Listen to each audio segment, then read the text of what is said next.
Hello again, everyone, and welcome to the Maroon Devils Network for tonight's second round of the 1A basketball playoffs. I'm Toby Burrell along with Jeff Marr, and Jeff, if it's anything like Tuesday, we're in for a barn burner. Yeah, it took me 2 days to recover from what all we went through the other night, so I think I'm back and ready to go. I've got my high-test Mountain Dew here, and I think things are going to be good. It should be, but I tell you what, there are no easy draws in this playoff system that the High School Athletic Association has set up. Tonight, the Maroon Devils host the Albemarle Bulldogs, who finished second in their conference with a 16-10 overall record, and I would say that the Maroon Devils are going to have their hands full. They're going to have their hands full. We've been sitting here for the last 20, 30 minutes watching these Bulldogs warm up, and they just ooze with athleticism. You guys can't see them at home, but I'm telling you, they are athletic.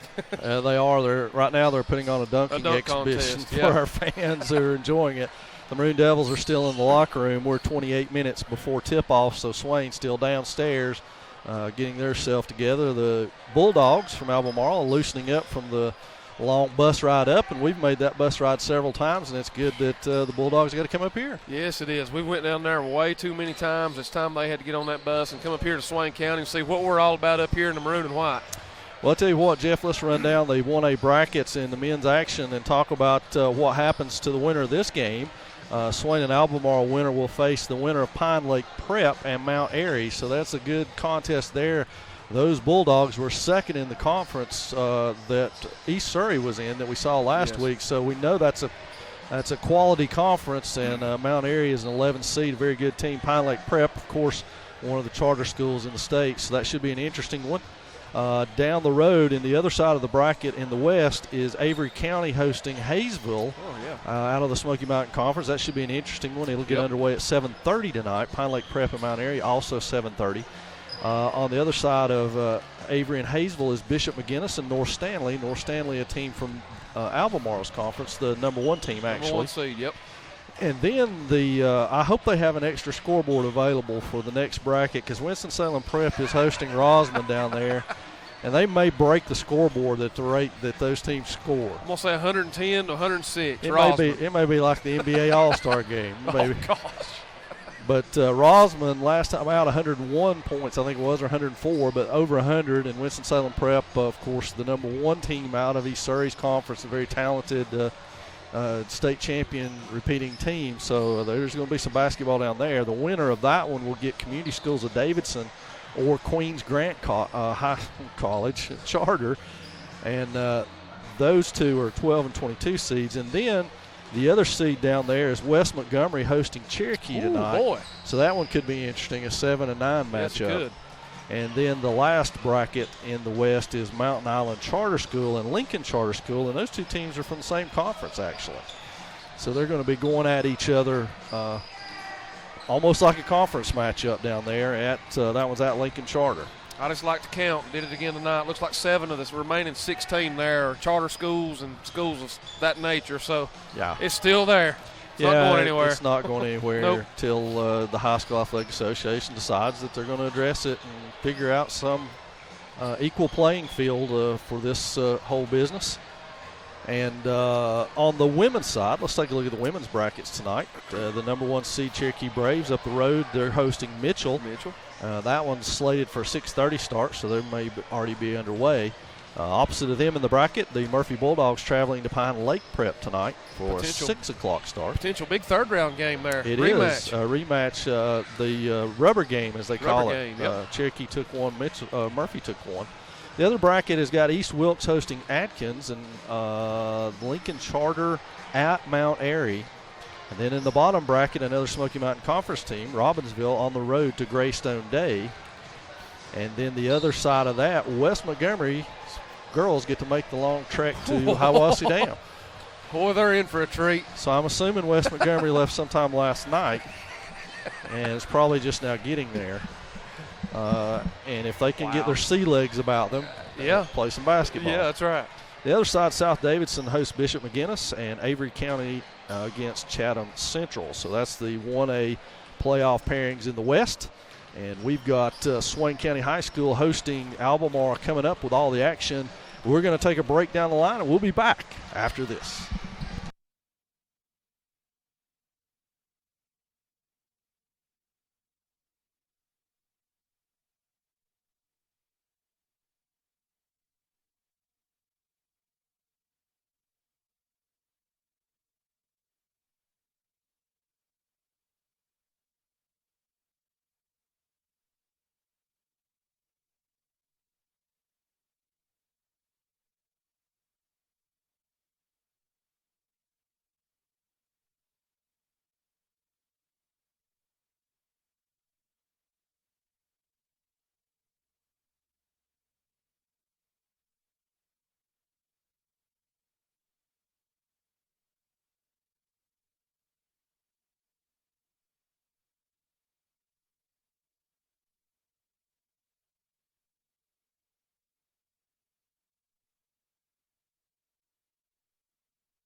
And we're back, sports fans. This last time out at Swain County High School on Tuesday against East Surrey.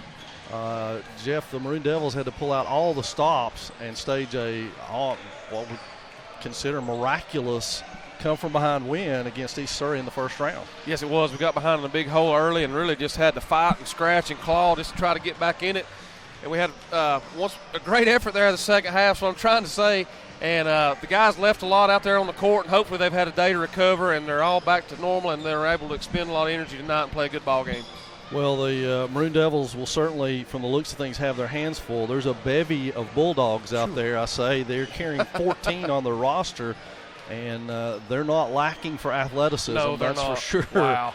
In this. So the Maroon Devils will have their work cut out for them. But, Jeff, as you and I both know and said on the air Tuesday, the difference in that basketball game was quite honestly the student section for Swain High School. Hey, I put it on Twitter. I've told everybody that I could possibly tell, all those kids, how proud I was of them, because I honestly believe this, and we said it the other night. Had they not been there to provide that extra energy to our guys, I don't think we'd be sitting here tonight. I agree with you 100%, and it's great to see. Of course, you can't see it on our broadcast, but we're sitting here across from the student section, which is gradually beginning to fill up again, and there's a large crowd down near the bottom 3 rows. So obviously they want to come out and be a part of the tunnel as our team starts to take the court to the rousing sound that they always come out to in football and basketball, and now they're going to be allowed to. So the student body section coming out, the Maroon Devils getting ready to take the court. We're about 20 minutes away from tip-off,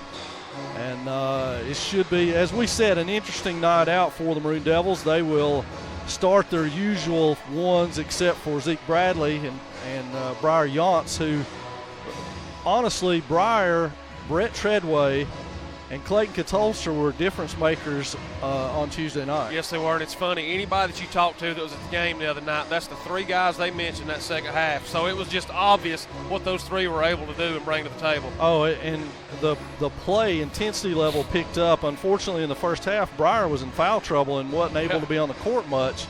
And so in a surprise move of somewhat, Coach Scotty McMahon started him in the second half, and he immediately hit a 3 and got a steal, and that sort of got the Maroon Devils up and going. Yeah, it did. Briar, he's a kid. He's very streaky, and once he gets that thing going, man, you better watch out because he does it all. He plays D. He does the little things. He rebounds. He passes. He makes steals. He's just a Swiss Army knife, so to speak. And really, that's a great way to describe all 3 of them. Yes, it is. We've said it many times about Clayton that he does essentially whatever it is his team needs him to do. And tonight, or Tuesday night, it was absolutely get after the boards. And Clayton did it with a passion in there as he brings that to it every time he attacks the court. And so he did a tremendous job. And then Brett, offensively, being aggressive oh my Lord, down the stretch, taking it to the hole and being able to score with contact. Didn't always get the call, but he still was able to put it in with contact and get the bucket. Those 3 just really set the stage to be able to do that. We should add to our fans at home, if you followed us Tuesday night, Zeke Bradley is available tonight and will play as we understand it. But Briar Yance will get to start where he normally does. And Briar is one of those guys who is second on the team in rebounding, second on the team in assists, and averages right at 9 points a game. So we look for him to bring it right off the bat, and it'll be interesting to see what kind of pace and space we have tonight with the 2 teams. And I know the Maroon Devils want to get up and down the court. The Bulldogs won their first game of the tournament 75-70, so a little bit more of a controlled environment perhaps for them, although we don't know what kind of pace their opponents played with. Maybe they want to get out and run and were unable to do so. But I know this much. They are athletic enough, and there's enough of them that if they come into games, they're going to be able to push the tempo and have their way with the tempo, because the Maroon Devils can't match them depth-wise. I don't think there's any way. No, because you watch those guys warm up, and you see some of our little kids over there. They were just sitting there in awe of watching these kids jump and shoot and do all those things. So a bunch of athletic kids, that's for sure. For the season, the Maroon Devils are led in scoring by Evan Bradley. He's averaging right at 18 a game, and Evan had a hard time. He ended up with 20 Tuesday night, but he had a hard time getting his points. He ended up 9 of 10 from the free throw line en route to his 20 points, and including the 6 free throw stretch of technicals that we've seen nothing in the world like. So that's the only comment we'll make on that. Second on the team in scoring is Phineas Little, who ended up with 10 the other night, and he did more of the yeoman's work on the defensive end than he did on the offensive end in trying to control the guard play for the East Surrey Cardinals. So Phineas, like we said, scoring 15 a game, only had 10 the other night, but he's due for a big night anytime he steps on the court. Yes, he is. I'll tell you, and it's like you said, just to back it up, the second half, the guard pressure we were able to put on East Surrey out here totally took them out of anything they wanted to do. The objective was to get it down low to the two freshmen and the other big guy. They had no chance of that with the pressure we were applying. Absolutely, and the one thing that was certain from the get-go is we were going to struggle guarding them in the paint.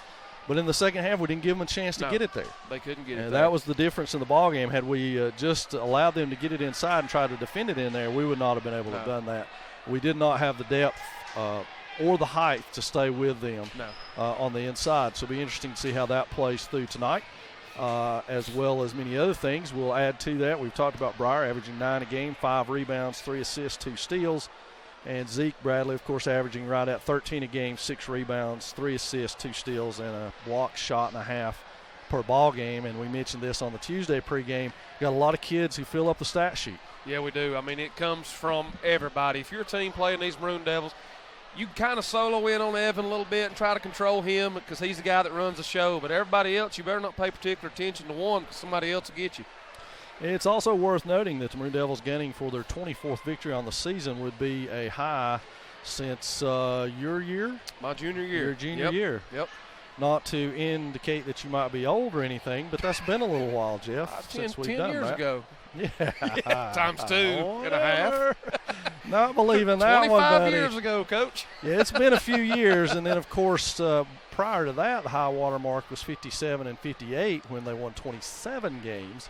So all of that, of course, still wide open to these Maroon Devils, who, of course, are still playing and would like to go a long way. I will say for our fans at home on the radio that this is the longest tunnel we've had all year. It stretches all the way to the court. Excuse me. And we'll wait and see. Both teams still waiting. We're at 15:26 or so. And I tell you what, while we're waiting, we'll take a break down the line, and we'll be right back.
Welcome back.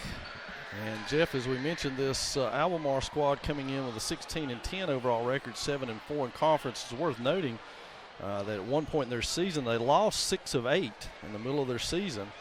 So it's quite a losing streak there, and then turn things around to win 8 of their next 10 to close out the regular season, with their losses coming to both to North Stanley, the number 1 team in their conference. So this team comes into these playoffs red hot, and it will prove a definite challenge for the Maroon Devils here tonight, who conversely ended up losing in the conference tournament for only the third time this year.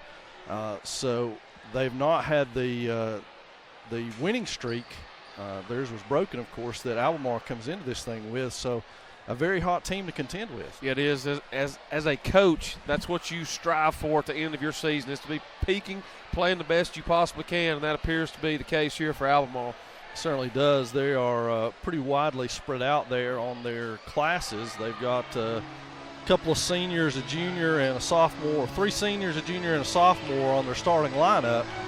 So it's quite a balance there. It's kind of like we saw with East Surrey. They had some older kids who played well for them, but obviously their better players were actually their freshmen. The youngsters, I tell you better keep an eye on that bunch next 2 or 3, 4 years. They're going to be something. Because their inside players were as good as we saw all year. So the Maroon Devils take the floor.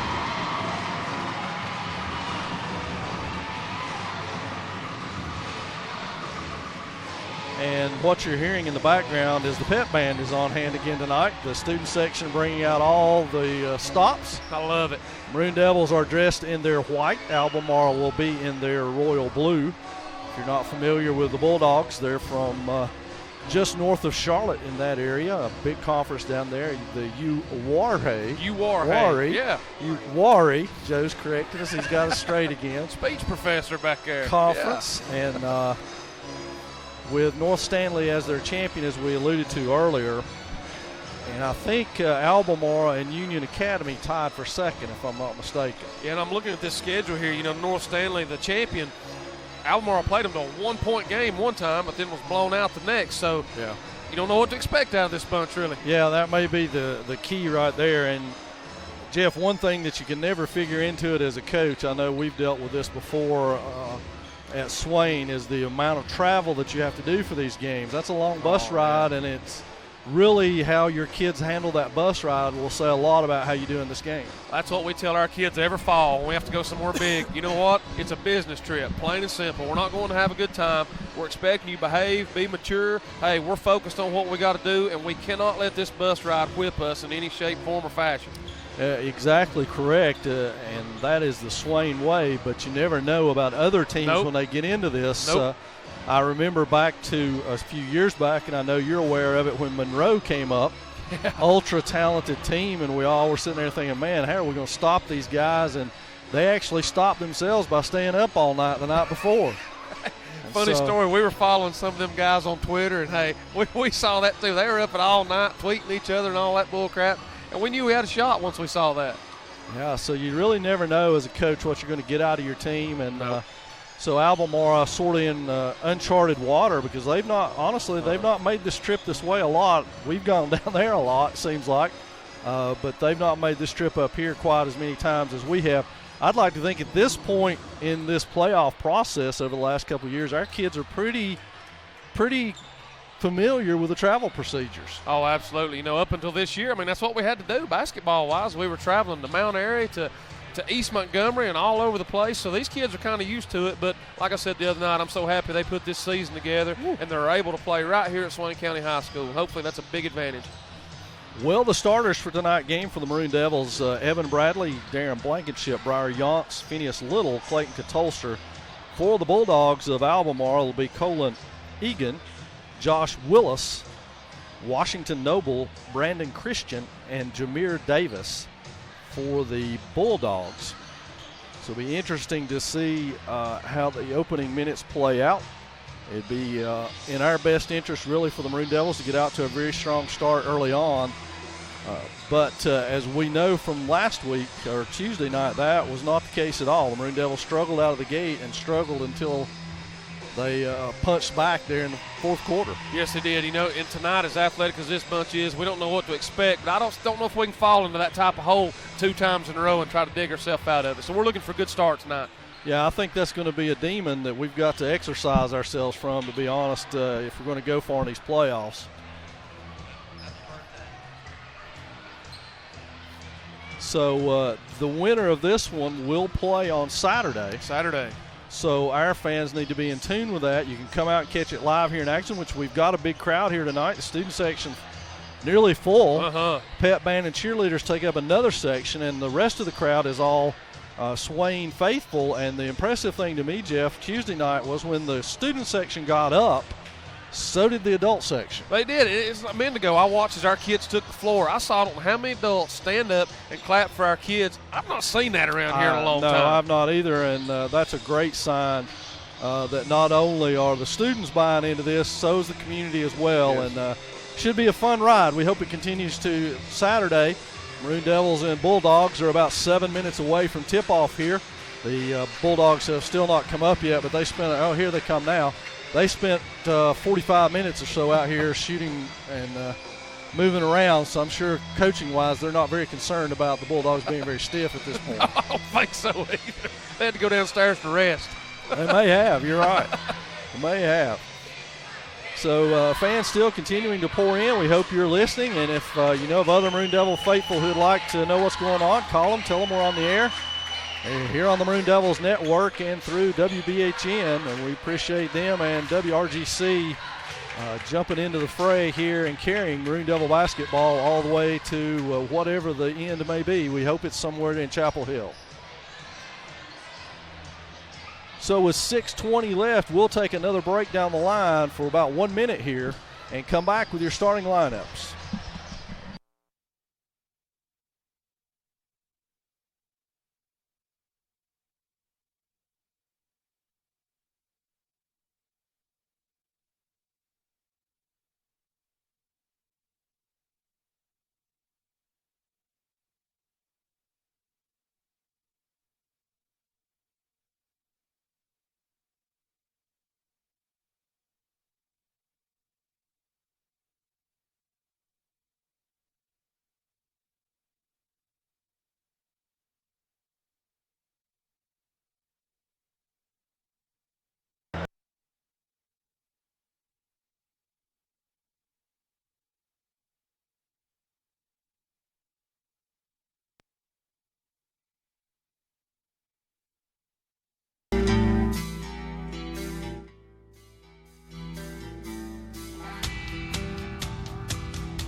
And we're back, sports fans, just moments away from the tip here at Swain County High School. And if you're unfamiliar with what we do, Jeff and I will step away, and then we'll do the starting lineups for the entire venue here. You'll hear them as well as we set that. And the national anthem and the presentation of the colors, all of that will go on. And then we will cut away, and Jeff and I will be back with the call of the action. So just stay tuned for that coming up after this. You know, Jeff, as late as basketball season's going, still got spring sports season kicking off next week. Baseball and softball slated to go to Blue Ridge on Tuesday. That could change depending upon the results of this game. And game Saturday if the Maroon Devils were to be in it. But also on tap is women's soccer on Wednesday and the first track meet of the season for the Maroon and Lady Devils on Thursday. So spring sports will kick off next week.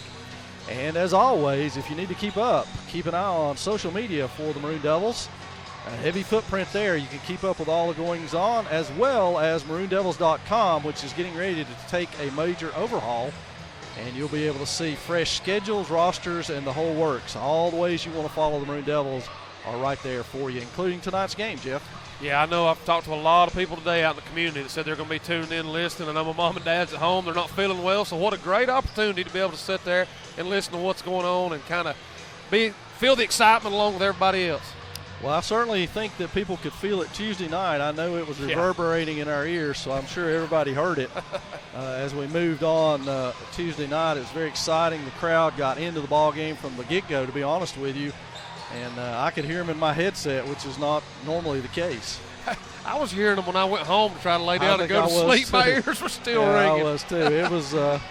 It was loud, but it was a good loud. We'll take it, that's for sure. It's kind of cool looking out into the crowd tonight. You see a lot of familiar faces, but at the same time, you see a lot of faces you hadn't seen in a while. and that's a good thing. I'm glad everybody's back out supporting these guys. Yeah, absolutely. And, honestly, the Tuesday game is probably one of the best games we've ever had here, to be totally honest.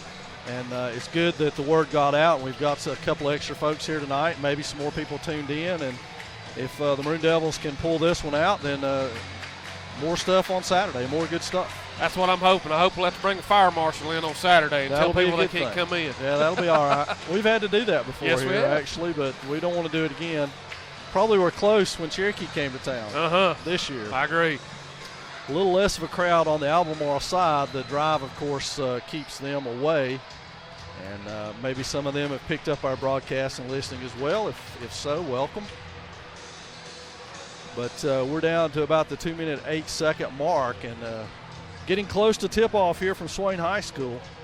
And again, we'll have the singing of our national anthem and the presentation of colors along with the starting lineup for both squads and then the call of the game.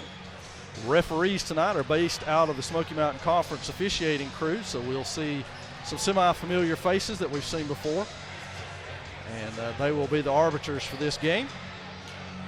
As we count it down, we're going to step away now, and you will hear PA and our national anthem along with starting lineups.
Good evening and welcome to Swain County High School, home of the Maroon Devils. At this time, we'd like to pay tribute to this great nation of ours with the singing and presentation of colors of our national anthem. We ask all in attendance to please rise, remove all headwear, and that all talking and other distractions cease. Tonight's colors are presented by the Swain County High School Air Force Junior ROTC Color Guard, Captain Matthew Garrett, Cadet Airman First Class Chase Stover. Carrying the Air Force flag is Cadet Master Sergeant Samuel Edwards. The guards are Captain Cody Letterman and Second Lieutenant Caleb Cooley.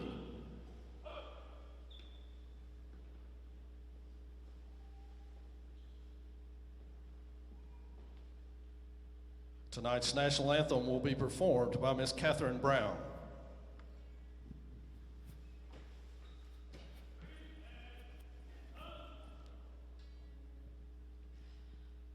Oh, say, can you see by the dawn's early light what so proudly we hailed at the twilight's last gleaming, whose broad stripes and bright stars through the perilous fight o'er the ramparts we watched were so gallantly streaming, and the rocket's red glare, the bombs bursting in air, gave proof through the night that our flag was still there. Oh, say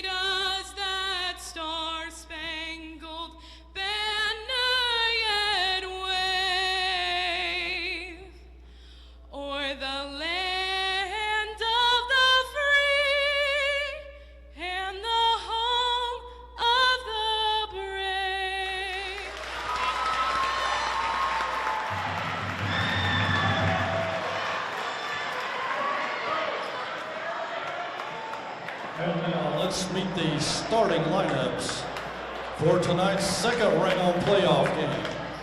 First, for our visitors from Albemarle High School, number 10, Colin Egan.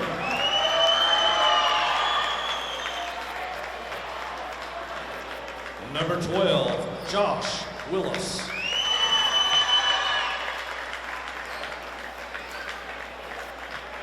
Number 24, Washington Noble.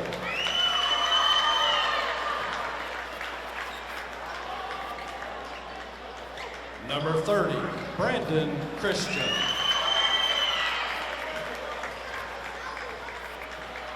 And number 32, Jameer Davis.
Woo, boys, what an introduction. I hope you guys at home were able to hear that. It's electric here in this gym tonight. I tell you what, everybody's fired up, ready for this second round game. Coach, I got chills. I'm ready for this thing to get started.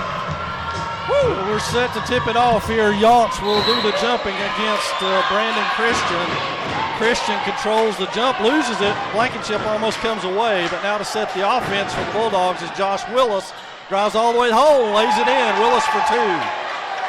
Now Bradley for the Devils brings it up to midcourt. They're going to play a 3-2 zone against the Devils. Blankenship in the corner, inside, batted away. Katolster controls it. Looks back out, finds Yaunce way outside to Little in the corner. Katolster tries to get his triple team stripped out of there. And coming away with it is Willis. He'll bring it up himself. Willis penetrates. Shot on the way from the wing. It's off. Katolster can't get it. It bounces off of Christian rather. And Bradley brings it up. Little hesitates, weaves his way in, and a reach-in foul, the first of the game on Josh Willis. So Swain will inbound it from underneath their own goal. Evan Bradley will do the honors for the Maroon Devils. Into Yaunce, double team. Attempt by the Bulldogs. Little swings it the other side to Blankenship to the corner to Yaunce behind the backboard almost. Fire Yaunce knocks that one down for two. We're tied at 2 with 7 minutes left. Egan pushes it up against the Maroon Devils. Noble with the ball in the corner inside and up and in for Jameer Davis. As the Bulldogs go inside early. Little on the dribble, splits two defenders, tries to pass it inside. Katolster gets it back all the way to the hole. It's off. Yaunce with it again, misses it. Pulled out of there by Willis again. And he hands it off to Colin Egan, who will bring it up. So Egan to set the offense, guarded by Blankenship. To the wing. And the Bulldogs reverse the ball to the other side. Looking inside to Jameer Davis. He's guarded by Evan Bradley. Phineas Little out on Josh Willis. Back up top to Egan, guarded by Blankenship. So now Blankenship mismatched underneath. Forced inside and put up and in by Jameer Davis as he just caught it and flipped it up. And quickly off the Swain bench is Zeke Bradley. There's a kick ball. It will be Swain basketball. Bradley has got Blankenship out, Zeke Bradley that is. Evan Bradley will inbound against the 3-2 zone that the Bulldogs are in. Bradley to Katolster, back to Bradley. No look pass, batted away by Noble, and here comes the Bulldogs, ripped out of there by Evan Bradley, but it goes out of bounds off of him. It will be Bulldog basketball from right in front of the Swain water cooler. We're at 5:43. Bulldogs on top, 6-2. It will be Noble to inbound it to Egan. Little with a steal. It's called. A little cut in on that, but they get him for a push. So Phineas Little with the first foul for the Maroon Devils, one foul for each team, and the atmosphere, Jeff, is electric. Oh, my Lord, Coach, I can barely hear you talking through my headset. That student section, they're out of their mind so far tonight. So Egan to the wing to Christian, back up top to Davis. Egan back with it. He works against Briar Yance now. Reversed out of there. Bradley on to Egan. Egan goes all the way to the hole, and Yance gets a big arm load of him. So Briar Yance will pick up his first foul. And the Bulldogs, let's see if that was a shooting foul. It is a two-shot foul for Colin Egan, a junior or senior guard for Albemarle. 6-2 your score. Make it 7-2. Here's the Bulldog attack tonight, just looking at this high post area first with Davis and then trying to penetrate. Not a lot outside so far. Second shot is short. Katolster with a rebound. He races out. Was pushed from behind, but that was by his own man. And now they are trapping. Well, actually, they're man-to-man now. They've switched. Little penetrates, backs back out. Looks for Bradley, finds Evan on the wing. Evan back across, it's back to zone now, and Briar Yance with a long, deep three, and it's off. Rebounded by Davis, and now Egan will walk it up and set the offense for the Bulldogs. He goes by Yance, then collects himself, comes the other way. Yance with a steal, pokes it away, goes in, and his strip foul called on Colin Egan. And I think that will give Briar Yance free throws. Yes. Should, yeah, Briar's two shots. going to go to the line to shoot two right here. 7-2 your score. 4:46 remaining in the first period of play. Yance's first on the way is good, so the Maroon Devils cut it 7-3, and we get a second free throw here.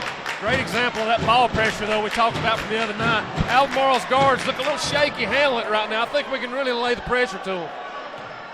Phineas Little almost had a steal on the last possession and was whistled. That one's off. Zeke Bradley with a big rebound underneath. Gets it up, foul, and he doesn't get it to go. But Bradley will earn two free throws for his troubles off the Yance miss. So 7-3 still your score now, 4:44.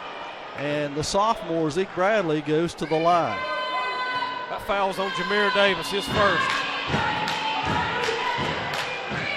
Bradley's first is good, and it's 7-4 now in favor of the Bulldogs. Bradley with a second. As we said, Zeke averaging 13 points a game on the season. That one's good. 7-5, the Maroon Devils within two.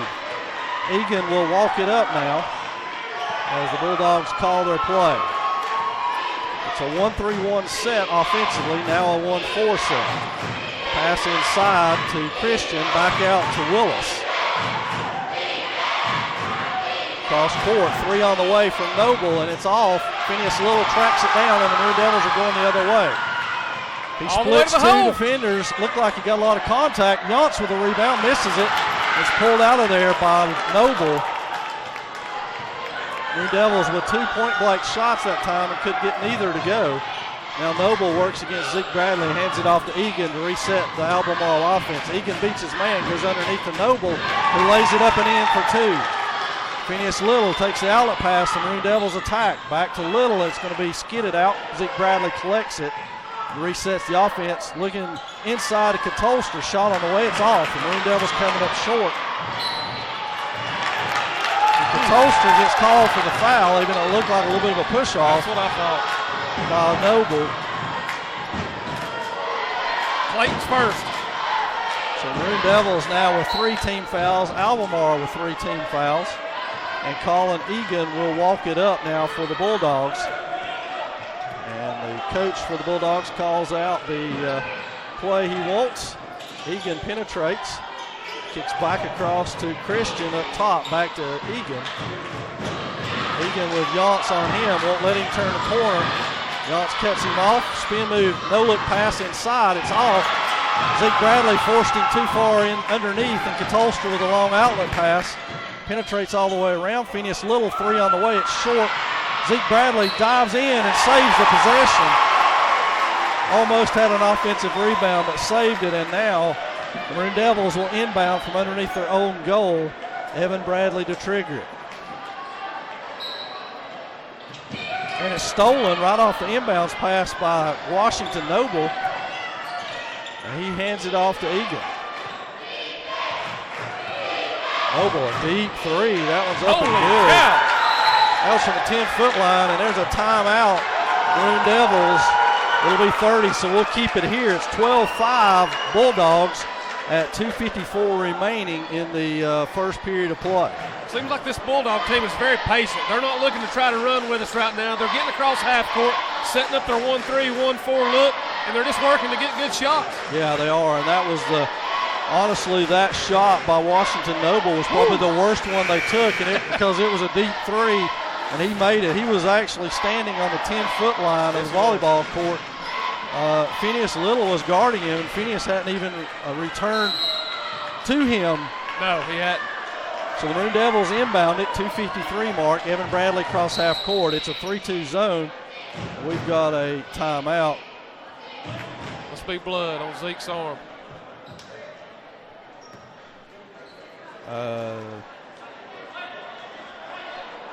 So Blankenship checks back in. Zeke Bradley, actually I think it's Clayton Katolstra that's bleeding. But either way, I don't know. They're trying to fix the confusion. The Maroon Devils do have 5 players on the court, so the officials trying to get them set to go. Zeke Bradley already back at the scores table, as he indicated all along. He didn't have blood on him. So the Bulldogs are going to trap out of that, and unfortunately for us, we're willing to throw to that spot and stand instead of moving the ball. Yeah, that 3-2 trap zone, that's right where they want you to put it, because you got the 2 trap guys right there on top of you. Bulldogs are doing a good job mixing up their defenses so far. Well, for the most part, it's been this 3-2 trap. They're going to let you swing it up top as long as you want and trap it down on the corner. That's kicked out of bounds by Egan. It'll be Swain basketball. 2:36 remaining in your first period of play. 12-5 your score. Out to Blankenship, over to Katolstra, right into the teeth of the trap. They don't trap it. Little with it, loses it, but Blankenship scoops it back up. Finds Evan Bradley. They trap him immediately. Bradley reverses out of it. 3 on the way. Katolstra and Bradley fight for it, but can't get it. Willis comes out of there with it. Hands it off to Egan. Now back to Willis on the wing. He's guarded by Little. Cross court to Christian, who tries to drive. Slings a shot up, and underneath is a rebound. Another rebound, and put back up and in by Willis as the Bulldogs just out-muscle Swain on the boards. Quick ball rotation by the Devils here, all the way across court to Blankenship. Blocked, spun away, and tapped out of bounds. Good block there by Jameer Davis on the 3. Brett Treadway is at the scores table to sub in, and here comes Brett. He's got Darren Blankenship. So Evan Bradley will inbound. They're like a bunch of pogo sticks, Coach. A very athletic team. Bradley all the way across court to his brother Zeke. Ball fake back to Little. Little cross court to Evan. Evan ball fake to the hole. Running one-hander, spins off and rebounded by Willis. Willis finds Egan, and now the Bulldogs will push the tempo. Noble for a 3, back iron no good. And we got a foul on Evan Bradley. So it'll be Albemarle basketball underneath their own goal. Evans first. 4 team fouls now for the Maroon Devils, 3 for the Bulldogs. Shot away, another offensive rebound, blocked by Katolstra. He tries to dig it out of there, jump ball, and it will be Swain basketball. Clayton Katolstra saves a possession. killed on the offensive boards right now. Maroon Devils have got to find a way to do a better job. Yes. A lot of second chance points right now. Checking in for the Bulldogs is Javon Blackman. He gets Colin Egan out of the lineup, so the Bulldogs go a little taller in their 3-2 trap. Evan Bradley cross half court. He swings it inside back to Little. Little penetrates running one-hander. It's blocked. No, we got a foul. Got a foul. It was blocked off of the stanchion, so it would have been Swain basketball, but it's a 2-shot foul. Is that on 32, Davis? I'm not positive. It was. I saw a 2, but I don't know if it's 2 shots or 32. Second. Yep. Phineas Little to the line. It's 14-5 here in favor of Albemarle at 1:14 remaining. The Maroon Devils, Jeff, have probably not had a 6-point quarter all season, and they're riding one right now. That's what I just sitting here thinking. We're accustomed to being near 20 by this point. Well, everybody and their brother was in the lane quick. That looked like a collegiate or NBA free throw. It was good by Little, so it's 14-7 now, Albemarle basketball.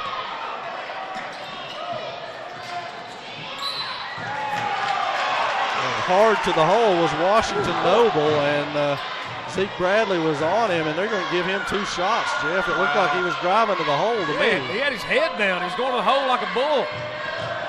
Washington Noble, Brandon Noble, sophomore, will get a pair of free throws here. First one is good. Briar Yance in for Clayton Catolster. This 3-2 zone trap has given the Maroon Devils a lot of trouble in being able to move the ball. It is. It's allowed some of our shooters like Evan. He's not even hardly been able to get a shot off tonight. Got to get somebody that high post area. Treadway across court to Yance. Yance up top, guarded by Blackman. Little. 3 on the way from Bradley. Oh, with the bank. He got it to go. It banked in, but it was good. And now we're under a minute to 46 seconds at 16-10. And the Bulldogs may be patient to wait for one shot here as the quarter winds down. Step back 3 off, but nothing but Bulldogs in there. And Yance gets it out of all those Bulldogs, and there's a foul. 26.2 seconds left. Washington Noble stepped back to attempt a 3, and he missed it, but the Bulldogs had 4 other players under the backboard, tapped it across. Briar Yance came from nowhere to swipe it out of midair and go the other way. He was fouled on the play by number 12, Josh Willis, who takes a seat with 2 fouls now. Into the game is Cameron Williams, a sophomore for the Bulldogs. Bradley across midcourt with it, 20 seconds and counting. Yance fumbles it away but gets it back. Little tries to go to the hole and is fouled by Brandon Christian with a body. That should be 16 fouls. It's 16.4 seconds remaining in the first. Evan Bradley will inbound it.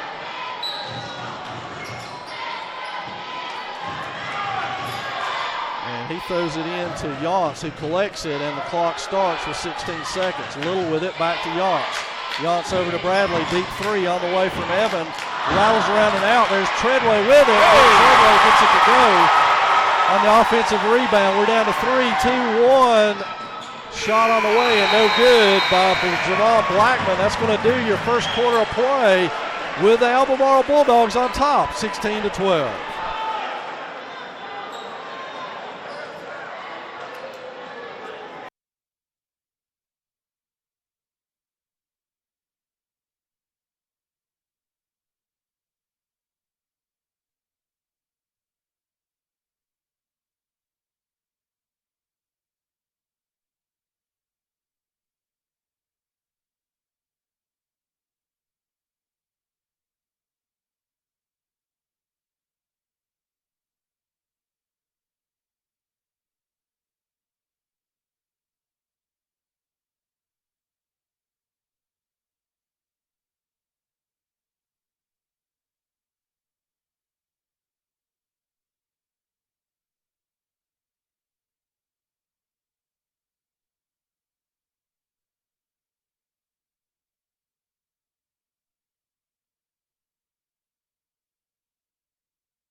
Second quarter action getting ready to get underway, and the Maroon Devils shooting an ice-cold 20% from the floor in the first quarter, while the Bulldogs are 40%.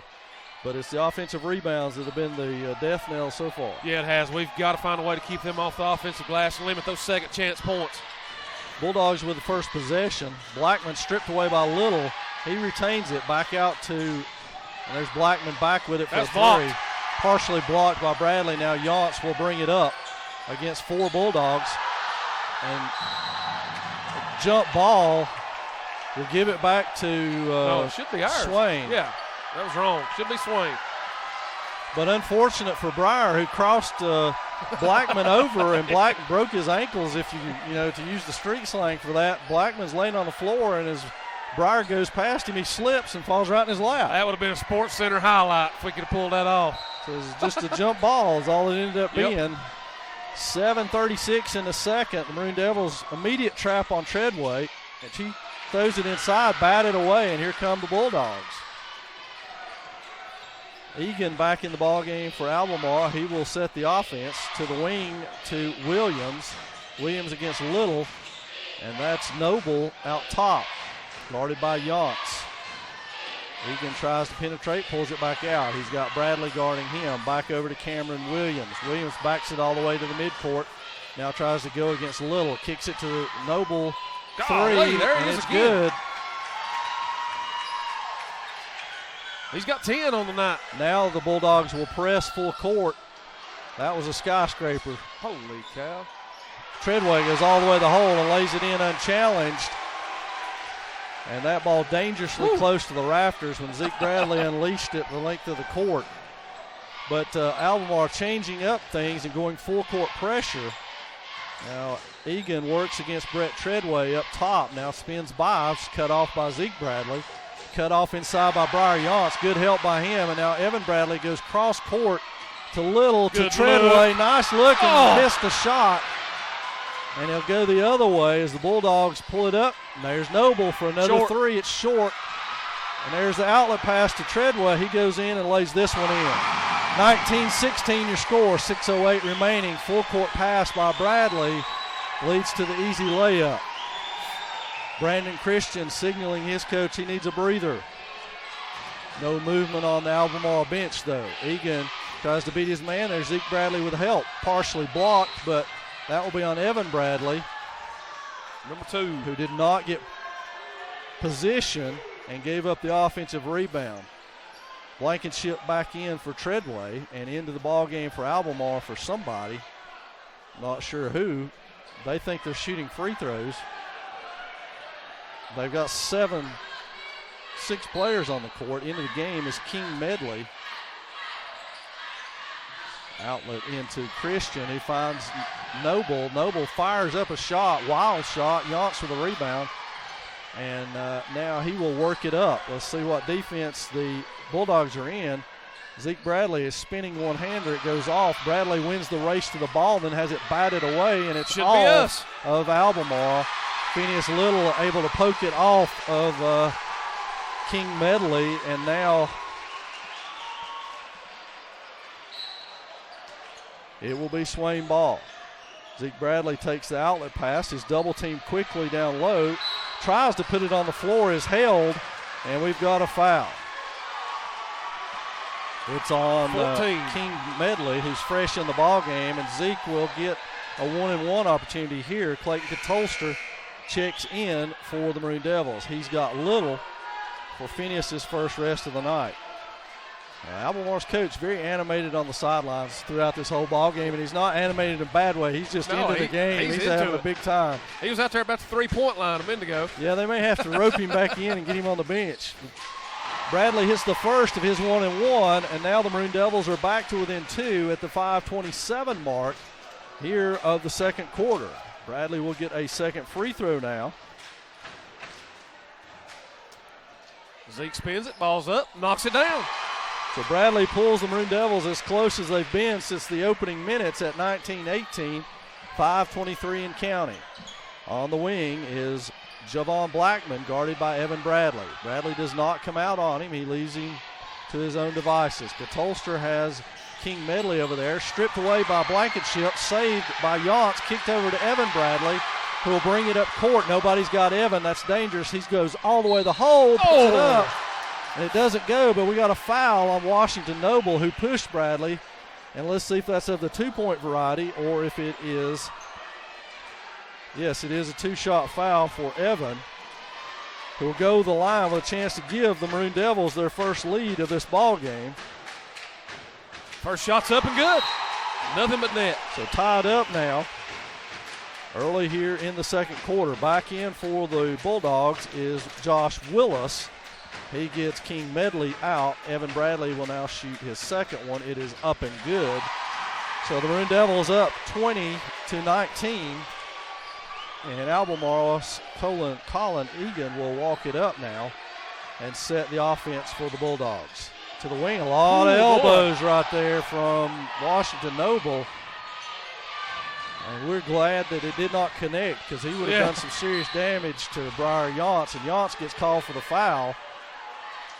Unfortunately, as Noble tries to go by him, and Phineas Little checks in, he's got Yance, who has picked up his second foul here at the 4:43 mark, and Noble will shoot a 1-and-1. Coach Scotty McMahon taking exception to Washington Noble's elbows on that last play and talking to the official about it. And that ball spins out. Zeke Bradley with a rebound, and now he will walk it up. Kicks it over to his brother Evan.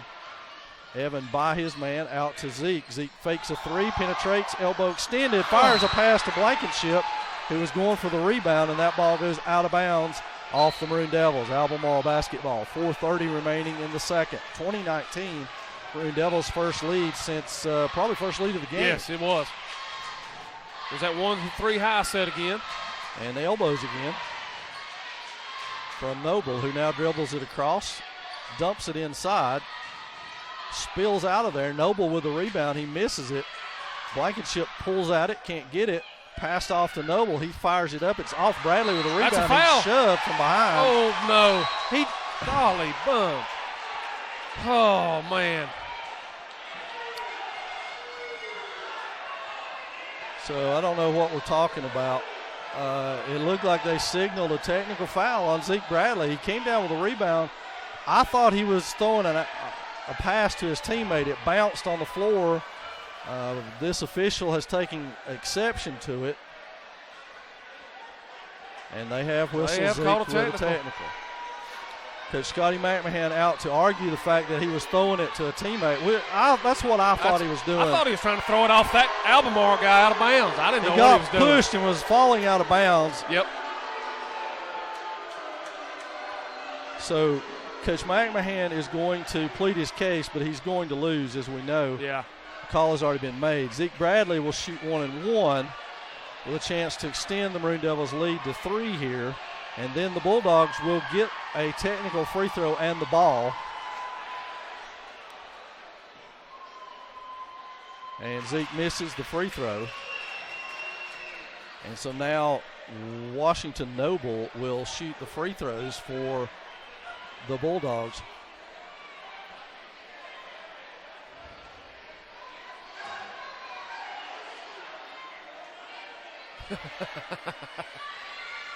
Noble taking his time to get up there to shoot him. Mr. Mason taking exception to that. Well, the official in charge was asking Coach McMahon who he wanted to shoot him.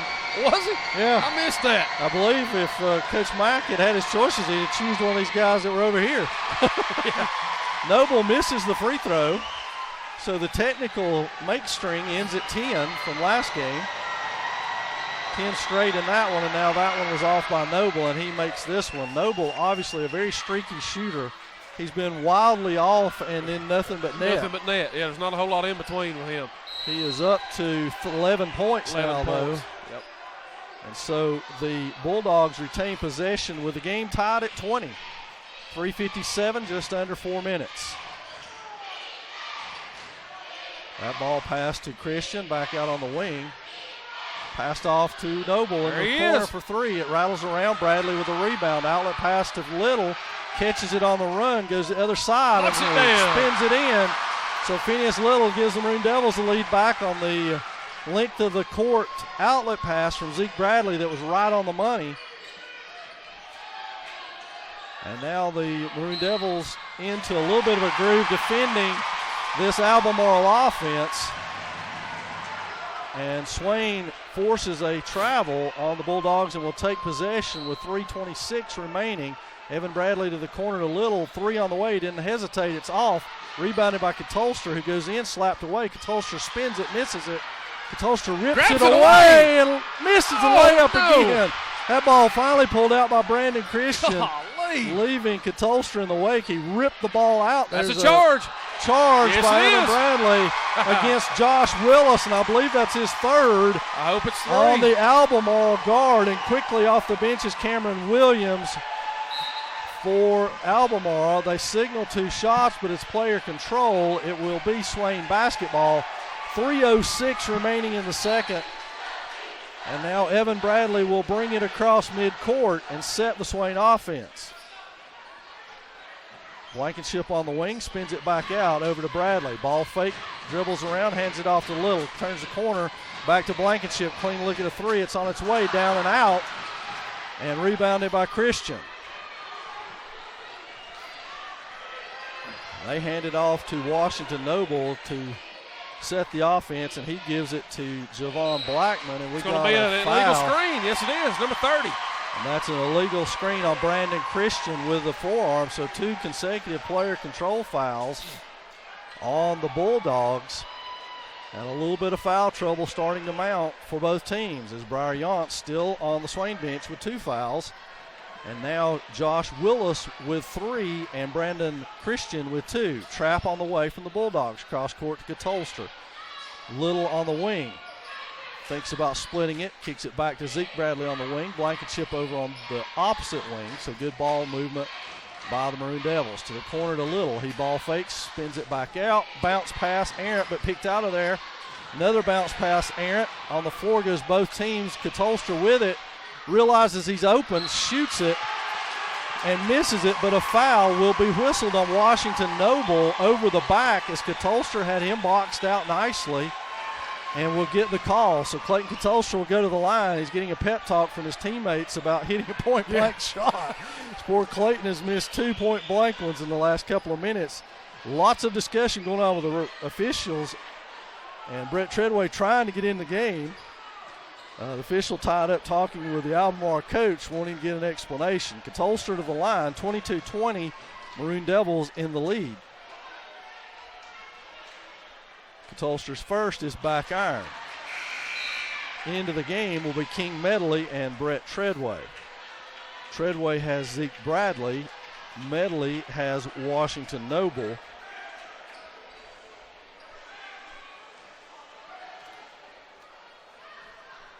And Katolster will shoot a second now. It is up and on its way. Knocks it down. Timeout, Maroon Devils. And I believe this is going to be a full, and we'll take it with them. We'll be back in just a minute.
So Albemarle will inbound with 2:08 remaining in the second period of play. It's 23-20 Maroon Devils.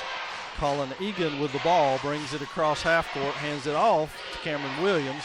He's guarded by Brett Treadway. Williams tries to penetrate, kicks it over to Blackman, who goes into the corner and then falls away, finds it back up top inside And there's that man again, Brandon Christian. Maroon Devils with one player to guard two inside players that time. Evan Bradley beats the pressure. Cross court to Blankenship. Shot on the way. Rattles around and out. Treadway almost had it, but it's batted out of bounds off Albemarle. It looked like it was off Brett. It did. But it's one of those situations, Jeff, where it's either a foul or you just give Swain the ball. That's it's easier because there was a foul involved, and it ends up being Swain basketball. Katolster does not hesitate. Boom. Knocks down a three on the pass from Bradley. Swain, 26-22, biggest lead of the night for the Maroon Devils. 14-6 quarter so far.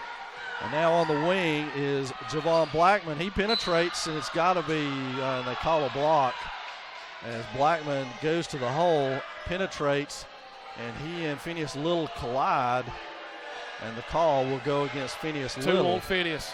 Everybody on both teams, we might as well say, has 2 fouls at this point. Yeah. That's about the case. That's exactly right. We think that Zeke Bradley now has 3. We hope we're incorrect again, but that's what we have him for. I'm going to check that at half. So to the line will be Javon Blackman, a junior for the Bulldogs, to shoot at the 1:16 mark in the second period. Blackman's first one is no good.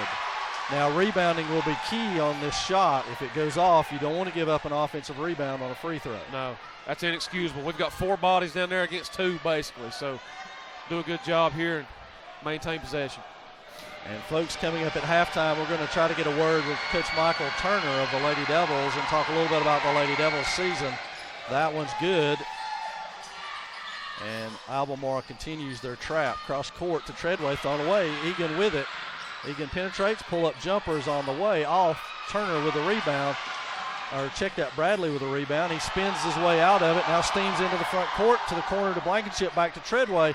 Treadway's 3 on the way. And good, Brent Treadway knocks it down, 29-23. The Maroon Devils with a 7-point bulge. We're at 50 seconds in the second. Big shot again from Brett Treadway. 9 points from Brett, picking up right where he left off the other night. You don't see Brett with a lot of threes on his resume, but that was one. A running two-handed shot by Cameron Williams, banks in. Katolster spins out of that, throws it ahead to Little. Now Little pushes the advantage to Blankenship in the corner, shot on the way, and it's no good and off. Katolster digs at it, gets it, look at that. Saves it. Can land this pulled out of there. We got a foul on the play. Yes, we do. Clayton Katolster saves another possession for the Maroon Devils. And now he will go to the free throw line to shoot 2. The foul, I believe, it was on 44. Was on Javon Blackman. And the Maroon Devils, Clayton Katolster, will shoot free throws. Clayton was 6 on the night.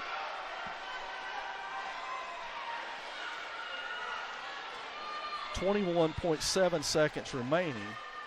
Katolster's free throw is back iron, no good. He'll get another one now. Maroon Devils now up to 31% from the floor. The Bulldogs have fallen back to 34%, so it's about evened out percentage-wise. Shot on the way and good by Katolster for the second one, 30-25. Little tries for the steal on Colin Egan, and no good. Egan now across half court. Puts the ball down. Oh, he's out of bounds. And passes it to Javon Blackman, who's standing out of bounds. And now it will be Katolster to inbound. Nolan Arkansas is in. Arkansas, of course, is in for shooting purposes. Shooting purposes. He'll knock one down. And he is the microwave. He's instant offense. He doesn't need any time to warm up. No warm up. He's good.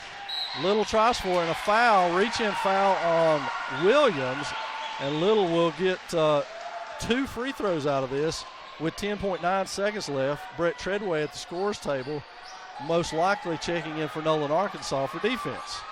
So Coach Smack playing a little offense-defense now. So far an 18-9 quarter. Little to the line to shoot 2 free throws as the Maroon Devils are in the double bonus. His first one hits front iron and rolls in. He will get a second one, and as surely as day turns tonight, Treadway is in for Arkansas. And now Little will spin a second one to the rim and knock it down. The Maroon Devils now 32-25 with 10 seconds remaining. Bringing it up is Cameron Williams. He goes by Treadway, kicks it to Egan for a 3. It's off. It was in line with us. and shot on the way, and it's off. No good. And that'll take us to the half with the Maroon Devils 7-point lead, 32-25. When we come back, we'll have the stat update for you and try to get a word with Coach Michael Turner, who is on his way up. We'll take a 2-minute break.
And, folks, we're back here at the half here at Swain County High School, joined by Coach Michael Turner, the Lady Devils. And, Coach, kudos to your team, a great season.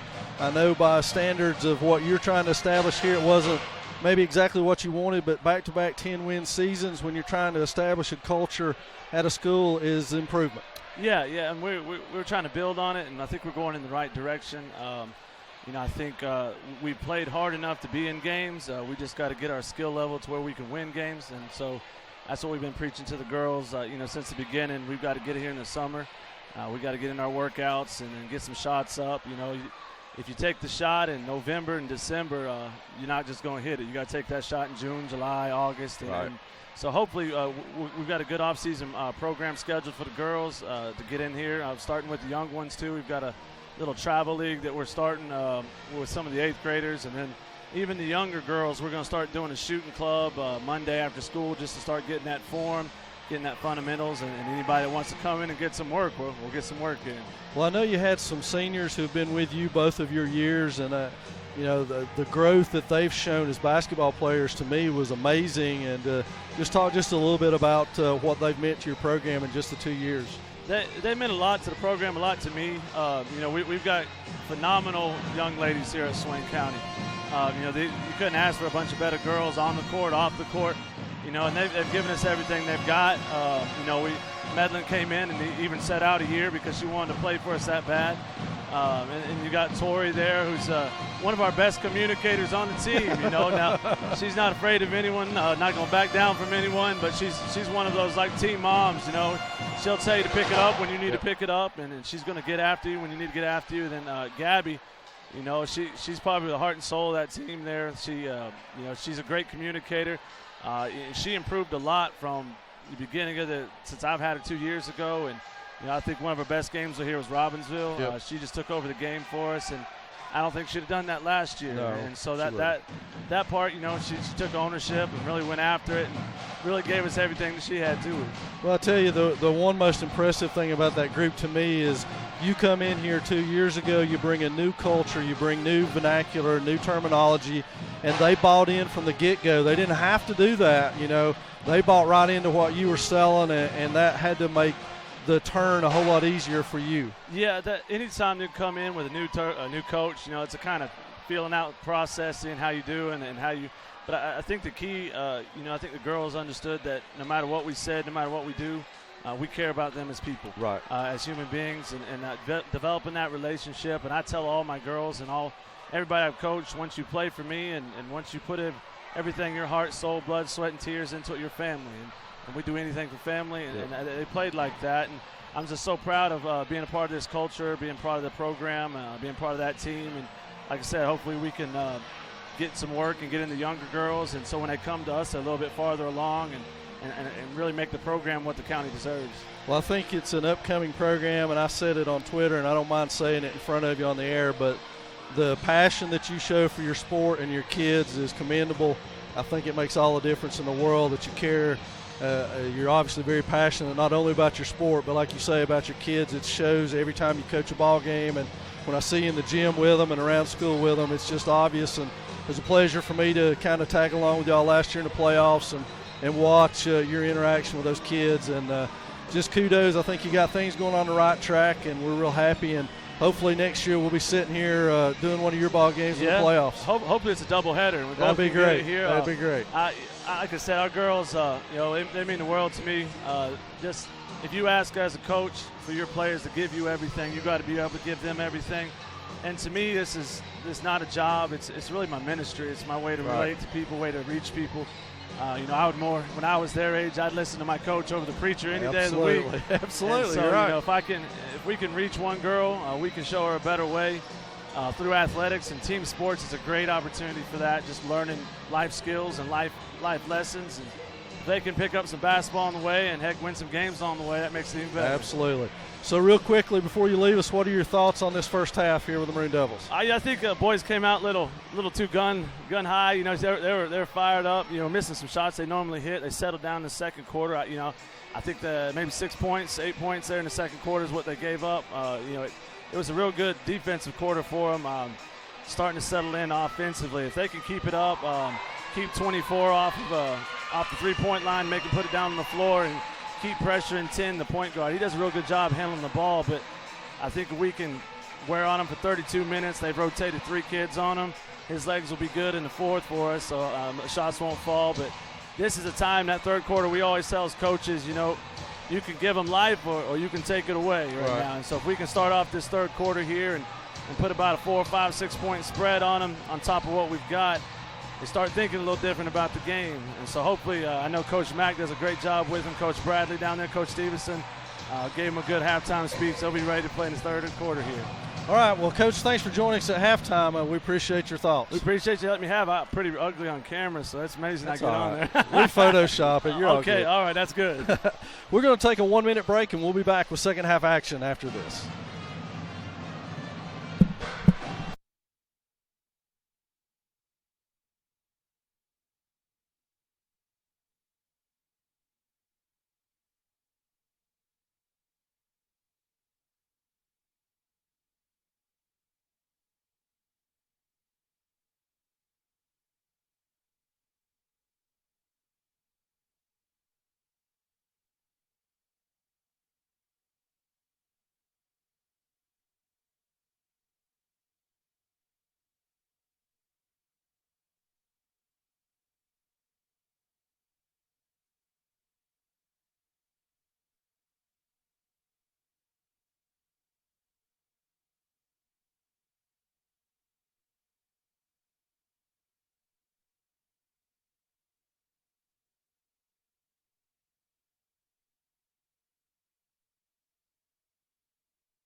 All right, folks, we're back. We're almost ready for second half action. Jeff, let's take a look at the stat sheet. So far for Swain, leading the point getter tonight is Brett Treadway with 9, Clayton Katolster 7, Phineas Little 6, Evan Bradley with 5, and Zeke with 4. So on the other side, it's Washington Noble with 11. He looks to be their primary go-to guy. Willis, Terrence, that's Josh Willis, is 4. Jameer Davis 4, Cameron Williams and Brandon Chastain 2 each. On the rebound side, Zeke Bradley was 6, and Josh Willis with 5. So the Maroon Devil faithful back on their feet. It was actually a rocking halftime. Yeah, it was.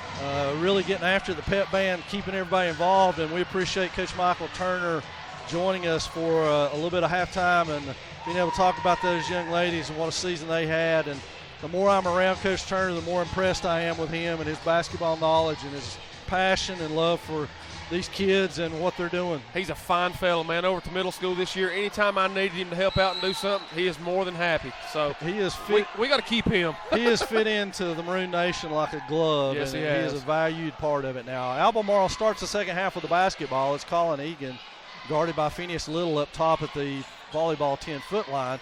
He passes off to Cameron Williams, who starts the second half. Out to Brandon Christian. And that's over to Williams. It's tipped by Bradley, but pulled out of there. And then cross court. Egan's got a 3 lined up. It's on its way. It's back iron, no good. Yance tips it to Katolster. And the Maroon Devils come charging out of there with a fast break. Katolster with a pull-up jumper, and it crawls over the front of the rim and home. Clayton's starting to zero in now. I'll tell you what, man. Egan tries to dribble penetrate. A lot of ball pressure now by these Maroon Devils, and it's I think Coach Turner hit the nail on the head. He said in the third period, you either give them life or take it away, one or the other. That's exactly right. He's 100% right on the money. That foul on Bradley, Evan, early here, 34-25. The Maroon Devils extend to 9, and there's a three-pointer by Christian. Knocks it down. Two-pointer. They said his foot was on the line. So Yance will bring it up now. To the corner to Little, who scoops it up. Back to Yance, cross court to Bradley. Open three on the way. Short. Yance is right there to pick it up and lay it in. Briar Yance with an offensive rebound. Now Swain getting on the offensive boards. It fell right into Briar's hands, Yes, but you've got to be under the goal for that to happen. You got to be there. You got to go to the glass, and Briar did. Egan works back and forth now. Katolster on him. They're putting pressure on him. And he walked a little bit, gets away with it, all the way to the hole, shot up and no good. Pulled back out of the air and stuck in by Jameer Davis. Full court pass to Yance. Spins up and under, lays it up and in. Briar Yance. That was another full court pass from Zeke Bradley. Zeke gets the majority of his 3 assists on full court baseball passes. I have never seen a high school player do it better. No, I hadn't either. That's his 4th assist of the night, too. All of them on plays just like that. Yep. Coach Turner, also a good point, Jeff, that we bear to watch is Colin Egan, Albemarle's primary ball handler. They've used 3 different defenders trying to wear him down for the fourth quarter. That may be something to bear watching as we move forward in this game. It's Williams up top. He spins around, goes inside, shot up and in by Jameer Davis, who's starting to get active now. Davis with the last 4 for the Bulldogs. Bradley to trap all the way across court to the corner to Zeke Bradley, all the way back across court to Evan. He puts it on the floor, penetrates. Phineas Little misses it, and it's spun around in there, pulled out of there by Christian for the Bulldogs. And now across half court is Blackman. He hesitates and then goes baseline. Egan almost out of bounds, jumped back in at the right time. Blackman all the way to the hole and drops it in, and we're 38-33 at the 5-minute mark. Yance spins down the home sideline, and it goes out of bounds off Briar as he was dogged by 2 Bulldogs right in front of the Swain section. Now to inbound it will be Cameron Williams. Some slight changes as Washington Noble and Josh Willis start the second half on the bench for the Bulldogs. Noble has 3 fouls. I think Willis does as well. He does. So Egan works it out front, guarded by Little. Now to the wing. Bradley on that one, and I'm sure that's got to be a travel, and it is. And I'm sure that the Bulldogs head coach is a little bit concerned and has to be pretty happy at this point and not losing any ground with these 2 reserves on the court instead of his starters. Yeah, absolutely. Absolutely. It's like if you're in a veer option team, you're going to fumble occasionally. You're going to fumble occasionally. You're going to misread it occasionally. Yep, it's going to happen. You just have to live with it. So now Egan crosses midcourt at the 3:45 mark, 7-point Maroon Devil lead. They're looking high post. They find Williams there. He spins one home on the short jumper. Now the Bulldogs out of the press. They will go full court zone, 3-2. They're going to trap there, and there's a hammer, Briar Yance, who loses the ball. And Yance fouls him on the other end, and he's down in a heap over there. I think he got kicked in the ribs or chest area on the shot. Is that 3 on Briar? It is.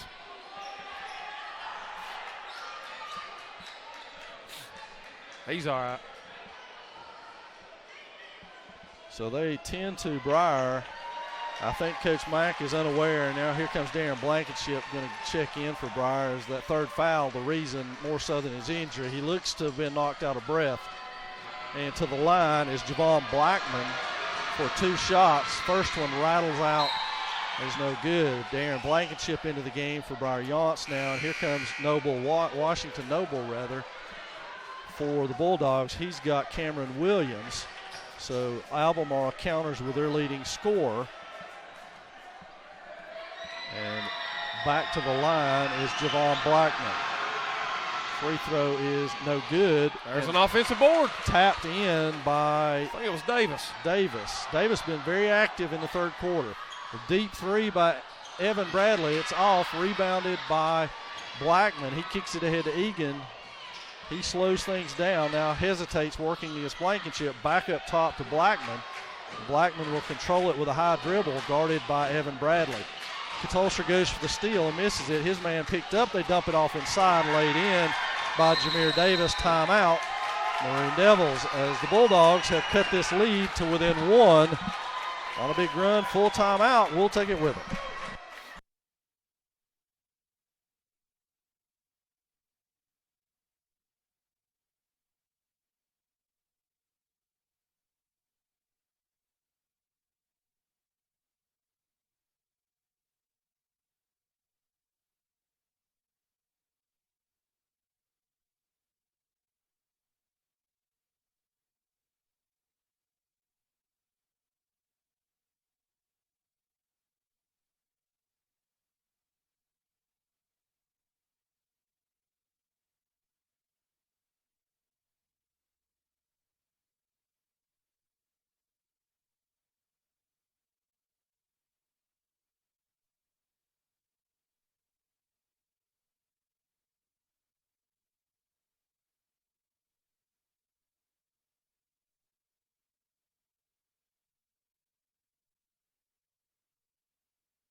Maroon Devils to inbound the ball now, leading it by 1 at 40-39. Evan Bradley crosses half court to the Albemarle trap. Passes to Phineas Little to Katolster in the corner. Katolster dribbles out, is kneed over there by Brandon Chastain, who will get whistled for the foul. Chastain commits the second foul of this half by the Bulldogs, and Evan Bradley will inbound it. Chastain's third foul. He finds his brother Zeke. Zeke puts it on the floor, kicks it to Blankenship, doesn't hesitate. 3 on the way, back iron and out. Rebounded by Noble, and he passes it off to Egan. So the Bulldogs with a chance to take the lead here over the Maroon Devils at the 2:27 mark of this quarter. This quarter has been all Bulldogs. To the wing to Christian. He dribbles it back up top, looking to reset. Finds Washington. Noble on the wing. Noble all the way around. 3 on the way. It's back iron right into the hands of Zeke Bradley, who brings it out, kicks it ahead right to Egan. He's hit on the arm. No call, and that one goes back out of bounds and will be Swain basketball.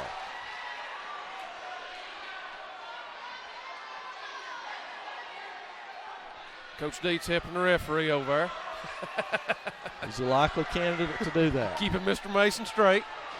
So Evan Bradley walks it up across his half court in front of the Swain student section now, all the way cross court pass to Blankenship, back to Bradley, deep 3 on the way from Evan. He's off with it. Katolster a finger on it, and it was correctly called. It'll be Albemarle basketball. So Colin Egan will set the Bulldogs offense now as he brings it to the big S in the middle and now kicks it to the wing to Brandon Christian.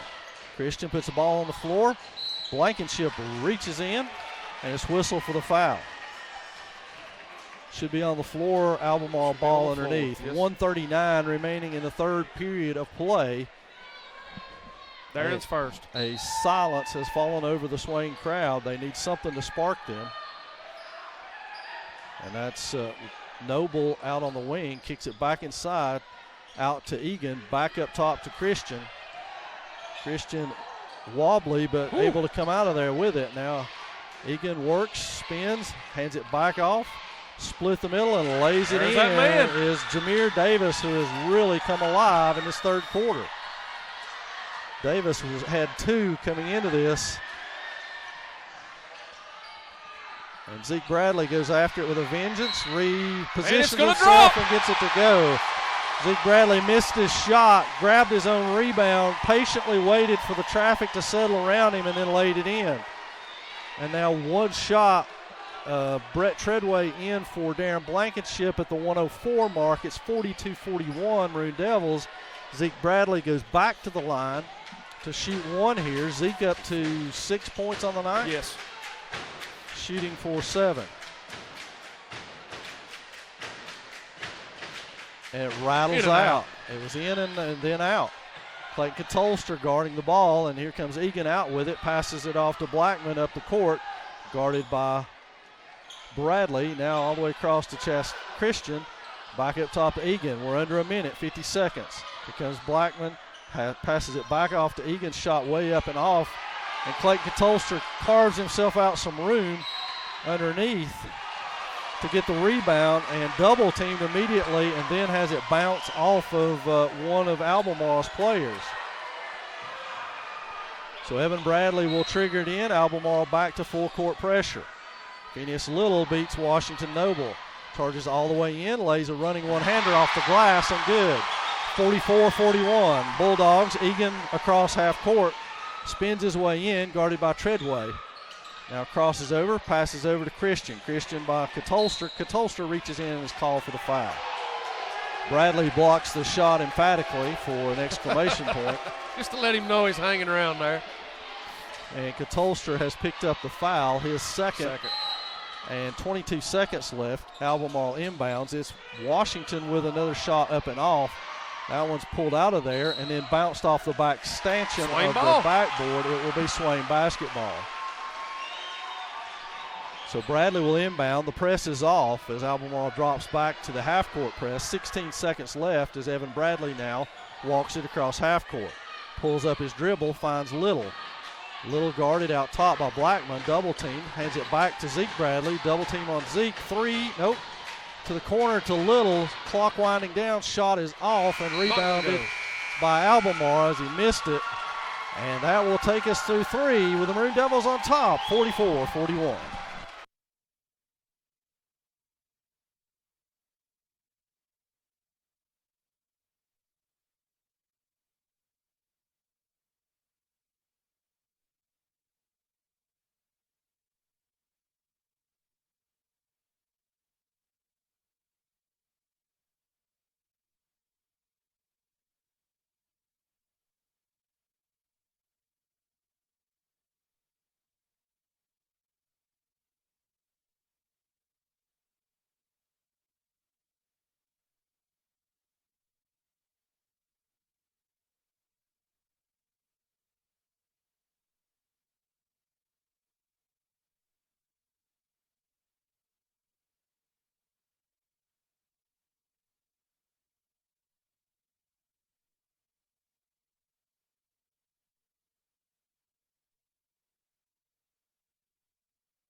So we open the final 8 minutes of this second round playoff game, Maroon Devil basketball. Albemarle in their half-court trap.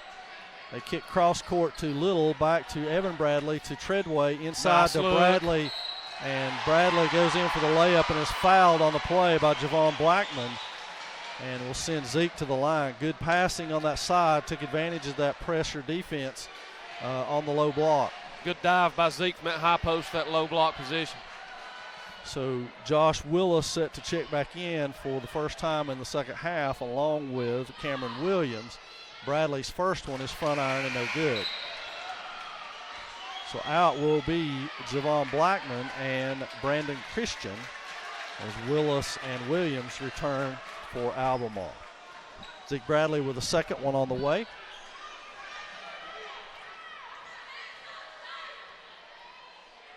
His shot is up and good. Good. 45-41 Maroon Devils. 7:47 remaining in this one. Nobody guarding Davis, but fortunately he didn't realize it. They go inside, shot is off. Davis is all over the back, and Katolster fouls him as he lays it in. And so Jameer Davis continues his domination of the second half with a basket, and now he'll get a free throw. He's up to 12.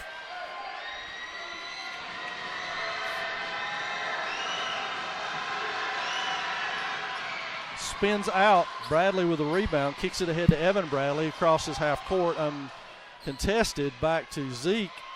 He spins it, hands it back off to Little. Little reverses his way, goes back to his left. Evan Bradley up top, over to Brett Treadway, back to Bradley. He fumbles it, did not lose his position. Inside to Zeke. Zeke goes up hard with it, grabs at his own rebound, gets it, backs his way back in, has it blocked. Now Little to Treadway, fade away in the corner from Treadway, and there's Zeke Bradley picking up an easy one as Jameer Davis had rebounding position. And Zeke comes over the back to pick up his third. Briar Yance off the Swain bench. It will be Albemarle basketball. Yance has got Treadway.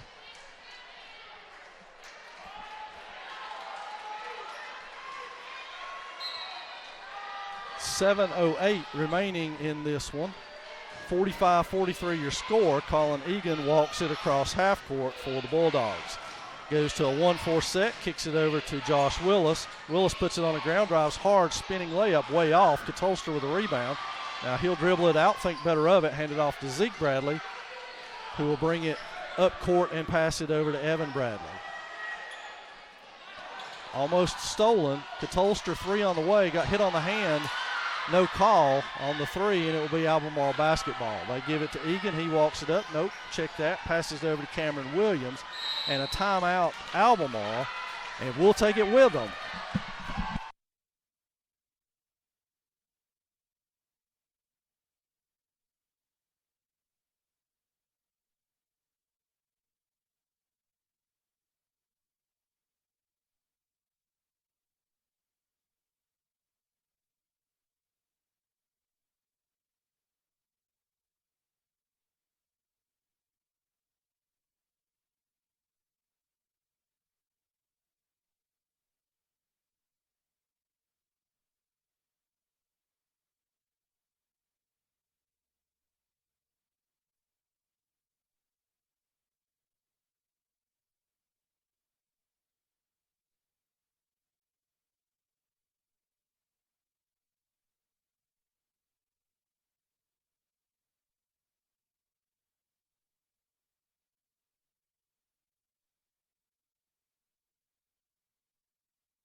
Albemarle will inbound it from right in front of the scorer's table following the timeout.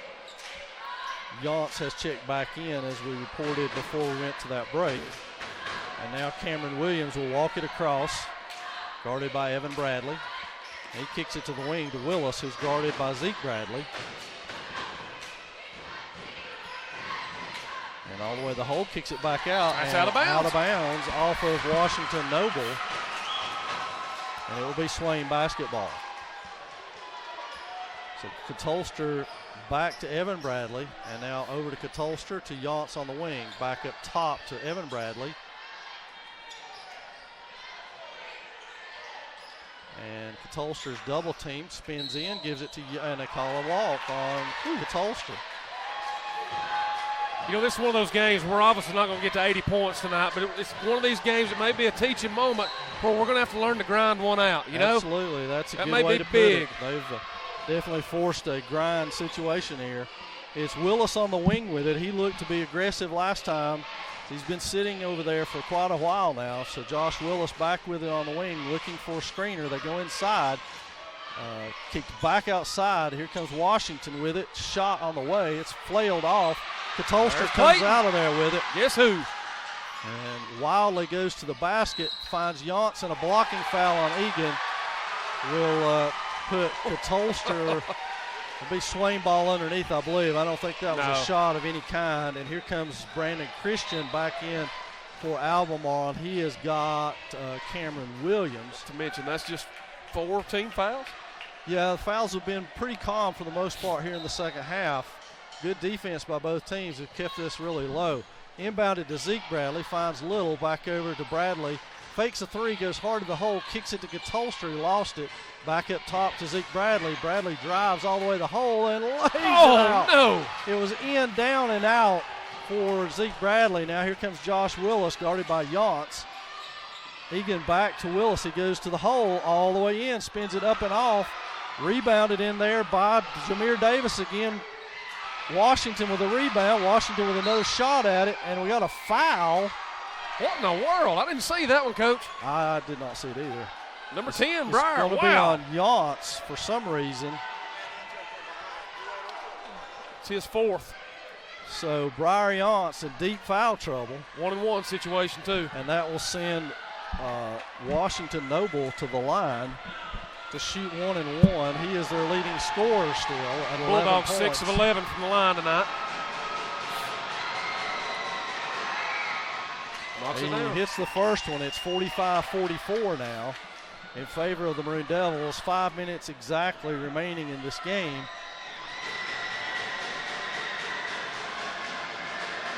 Second one on its way, and it's good as well. So game tied now at 5 minutes exactly remaining in this one. Evan Bradley walks it across. This spread out 3-2 defense has given the Maroon Devils a fit tonight and continues to do so. Little dribbles it back out, has nowhere to go, and Yance's athleticism saves that possession.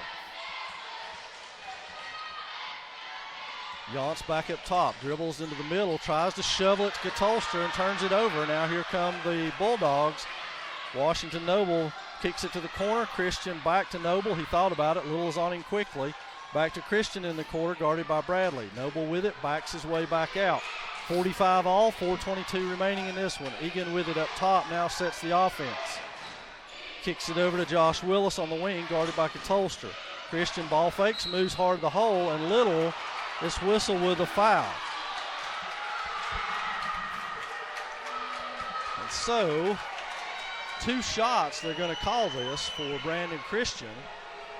3 on Phineas. We're tied at 45. The Maroon Devils continue to mount some foul trouble, but the Bulldogs have just as much shot on its way, and it hits every part of the rim and falls in. So the Devils now lead it by, or trail it by 1, 46-45. And Brandon Christian, a sophomore for the Albemarle squad, hits the second one. Evan Bradley now brings it cross court. Spread out 3-2 defense. Nobody's got Zeke, and Evan throws it over his head. Out of bounds, Albemarle basketball.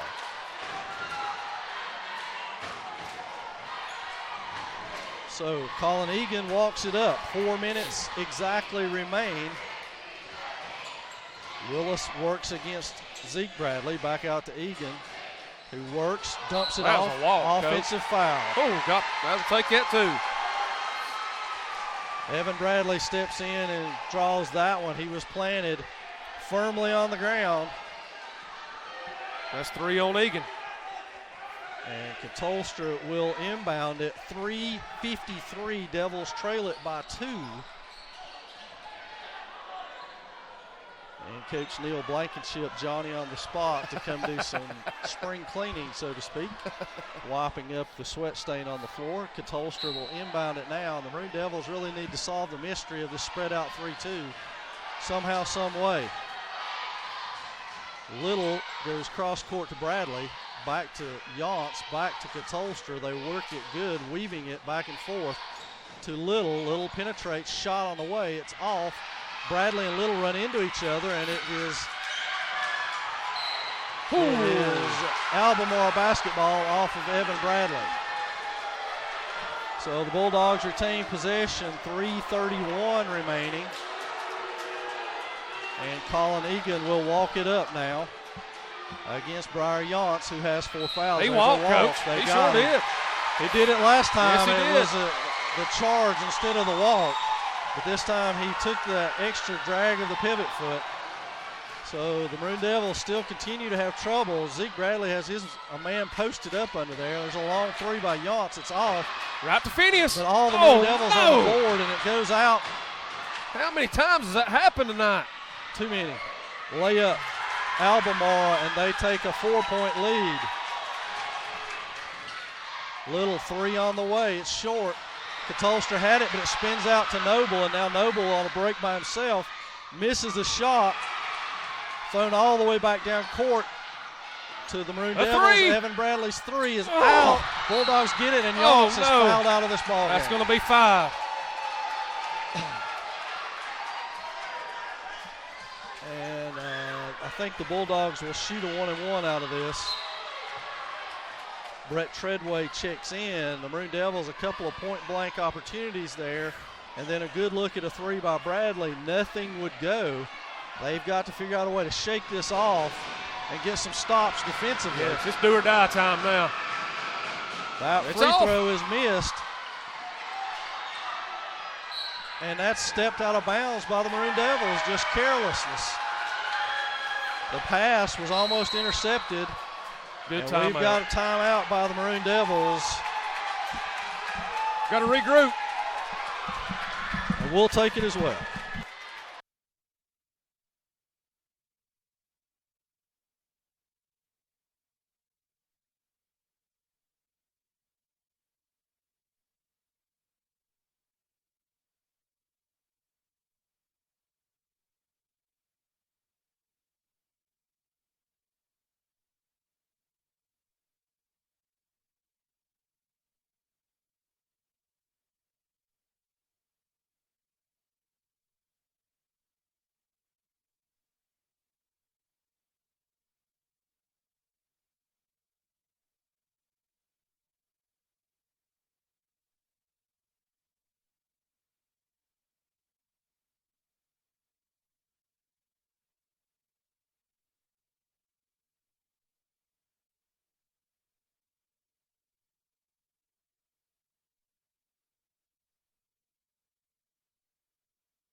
.243 remains in this second round game. 49-45 Albemarle. And this quarter is an 8-1 run by the Bulldogs. And there's a carrying the ball. Wow. The pressure that Coach Turner talked about seems to be paying dividends, as it's Colin Egan who's struggled controlling the basketball here. And we got a timeout. Albemarle. We'll take it as well.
So 2:38 now remains. Same score we left you with last time, 49-45. Albemarle's timeout to talk strategy there. And at this juncture, we're getting down to cases. Yes, it is. Maroon Devils patient, working the ball. Bradley thought about a 3, goes all the way into the lane, throws it up. People falling everywhere, and Albemarle comes out with it. 2 Maroon Devils on the deck, spin by Egan. He missed it. No, it rolls in. 51-45 now. And a poor pass cross court, intercepted by Brandon Christian. Josh Willis brings it up, and he slows the pace down. Got another timeout. Albemarle. This one's 30. We'll stay here with it. Maroon Devils trail 6 now with just a few ticks over 2 minutes remaining in this one, Jeff, and they've got to get stops. The problem may very well be that if Albemarle decides to pull it out and stall, we may not have enough fouls left on the court to stop the play. We may not. If you're on that bench over here for Swain, you better be ready to come in this thing, because at some point in time you're going to have to contribute right here. And foul immediately. It's a 10-1 quarter right now. We scored 1 point. That's unheard of. It's been the perfect storm, so to speak, so far for these Maroon Devils, who, quite frankly, look befuddled. I think their shooting has gotten in their head tonight. They're at 27.8%, probably a season low. 15 from 3. Egan runs over Bradley again. We were just commenting on Colin Egan. They have done everything in their power to wear him down, and I think it's paying dividends. He just went aimlessly into the lane like a charging bull. Evan Bradley waiting on him again. Offensive foul. That's his third offensive foul. Yes, it is. And that's his 4th turnover in a matter of about 6 possessions, I think. And a couple of those weren't forced. No, that's exactly right. So now the Maroon Devils with the ball back, still 2 ticks over 2 minutes, and they've got to make some hay right here. This is a crucial possession in this ball game. It's huge. We've got to get a bucket right here. Otherwise, Albemarle's going to pull the rebound. I would think try to run some clock, but who knows? They didn't that time. Here comes the trap. They force it out of Little's hands, back around to the top, and it's tipped. It's tipped. Stolen by Egan. They're going to get a layup. And there's a foul on the play. No, there's a foul back here on Evan Bradley, smartly preventing the breakaway by fouling Egan. So Egan will shoot free throws right here, and it's 2 from this point on. Egan 1 of 3 from the stripe tonight.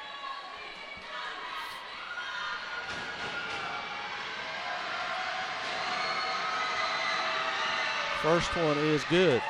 52-45, 150 remaining in this one. Egan will shoot a second one now. It is good. It's good. Katolster inbounds. Maroon Devils up to 16 turnovers now, and those have been killer. Little penetrates, now tries to kick it all the way back out, does. Bradley's 3 on the way, front iron no good. Katolster with the offensive rebound, kicks it back out. Now Blankenship with it, finds Bradley, another shot on the way, it's short. Just not there for Evan tonight. And that ball pulled out of there by Jameer Davis, and now they're going to slow things down. Egan with it, wraparound, tried to steal, and there's a foul on Phineas Little. And as we said, we're going to start to see Maroon Devils foul out of this thing pretty quickly. Egan will go back to the free throw line and shoot a pair at 119 as the Bulldogs are up by 8. Still a 12-1 quarter out here. This zone has been a nightmare for us on our offensive end. But honestly, Jeff, we've had looks and cracks at it, but they've not gone. And it, like I said, it got in their head early on, and it stayed. Treadway has got Blankenship now. The first free throw by Egan is good. And they will shoot a second one now. Egan will at 119, so it's getting brass tacks. Shot is good. 10-point lead. Bradley with it, brings it across half court, kicks it back over to Zeke. Zeke back to Evan. Evan to Brett Treadway on the wing. Evan penetrates, hands it off to Zeke. Underneath to Brett, who gets fouled underneath. And Brett Treadway will go to the free throw line. The foul will be on Josh Willis. Yep, his 4th. His 4th. 1:06 remaining. I'm sure the Maroon Devils would prefer to just shoot free throws for a while here and keep the clock stopped. Brett Treadway with 2 on a shooting foul, and that puts Albemarle at 7. So the Maroon Devils would shoot a 1-and-1. Treadway makes the first one. And we'll shoot the second one.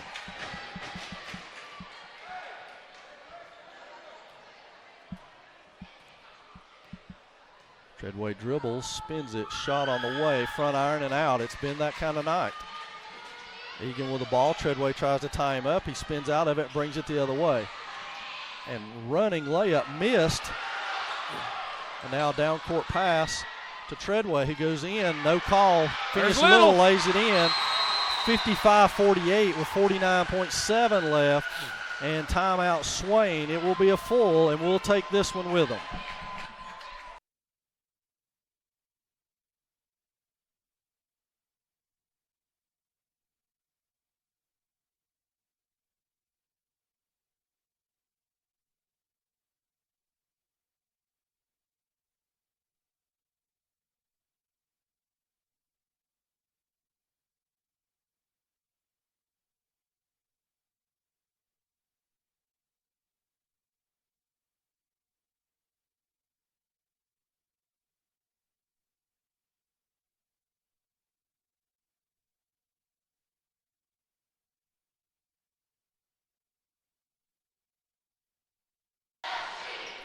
So Albemarle to inbound it now against full court Swain pressure. That should be 5. 5-second count, so Swain has forced a turnover here. That's big. So 55-48, 49.2. No time comes off the clock, and Swain will inbound. Now underneath their own goal. There's Little. And that's Holy blocked cow. emphatically out of midair, and there's a walk by Katolster. Who was it with blocked? Was 12. it Willis? 12. Willis went high and Yeah. swatted that one almost into the student section, Woo. which honestly we've been better off if we'd let it gone in that student section. So now, timeout Albemarle.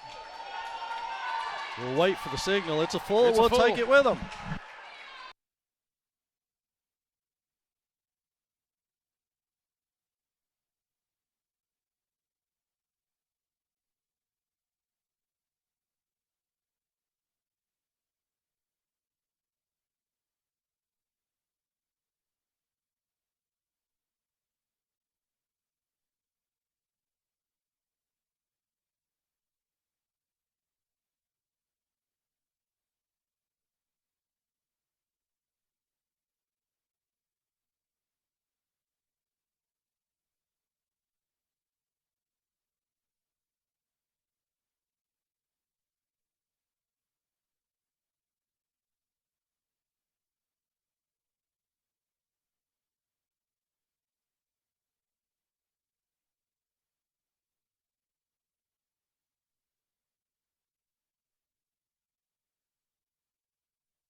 Albemarle inbounds right in front of the student section. Egan's got it. He will dribble it up, pass it off to Josh, and there goes a layup. Offensive rebound. No Maroon Devils are down there to rebound. Cross court, and Clayton Katolster was hit. Treadway was hit. Treadway's down. Katolster's hurt. Shot on the way by Willis, and we got people hurt all over the place. Katolster's holding his mouth again. Brett Treadway's grabbed his elbow. And he goes out. Darren Blankenship will check in, and out of the melee, it looks like Josh Willis will get free throws out of this. Clayton Katolster still holding his mouth. If you remember correctly, the Robbinsville game, he had a tooth knocked out. Yes, he did. And so that's quite painful, but he is showing no signs of coming out of this ball game. He ain't Willis coming out. with a pair of free throws at 25 seconds left. 55-48 the score. And that one's good. So almost back to 9 here. It's an 8-point Bulls at this point.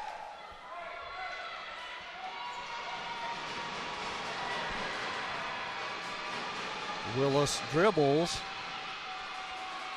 and shoots it. It is up and good. So he makes good on both of those.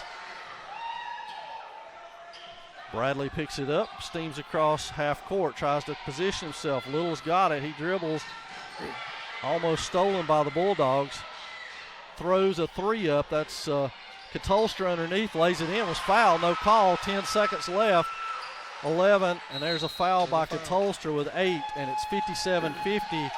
And Jeff, I'm afraid that the Maroon Devils' dream season is coming to an end.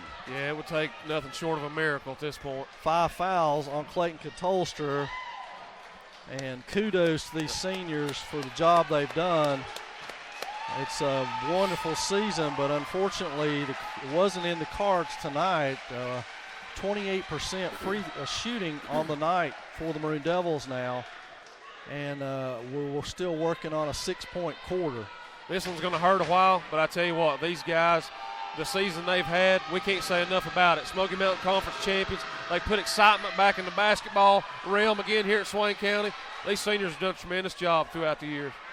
They certainly have, and they are to be commended, and hopefully they'll get their due down the road. Like you said, this is going to hurt for a little while, but hopefully they can shake it off and feel good. Albemarle will take a timeout. I don't know what they've got left, but I think it's a full, but we'll just keep it here. I'm pretty sure we've done enough. We'll take one at the end of the game and come back with a pregame or postgame show. We got some scores to share with you at that time as well. The Maroon Devils will break huddle with Nolan, Arkansas, Darren Blankenship, Zeke Bradley, Evan Bradley, and Phineas Little, but just a matter of fouls at this point. If fouling out, 8.2 seconds left. The Maroon Devils can score a 3, which would cut it to 5, but an immediate foul would have to be forthcoming to stop the clock. It looks every bit at this point, and I hope I'm wrong, as though Albemarle will advance. And Evan Bradley quickly to the corner, back to Evan. 3 from the Devils logo. It's off. Nolan, Arkansas with the offensive rebound. And time runs out on the Maroon Devils season as they fall here tonight, 58-50. In upset fashion to Albemarle. Congratulations to the Bulldogs as they will move on. We wish them the best. Our Maroon Devils, a tremendous season. They get a standing O from the student section, and they will deserve it.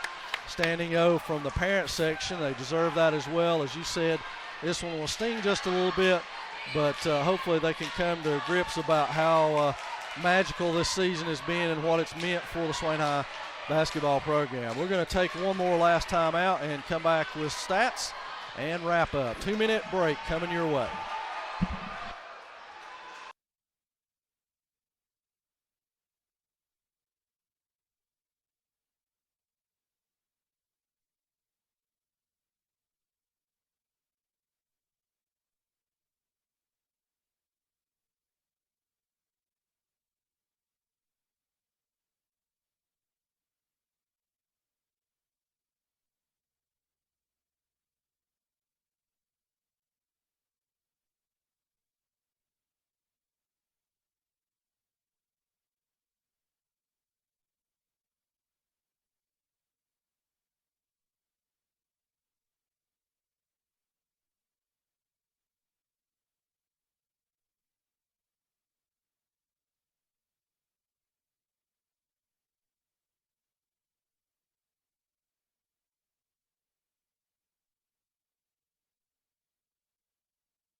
And we're back, fans. Unfortunately, bad news here from Swain tonight as the Maroon Devils fall 58-50.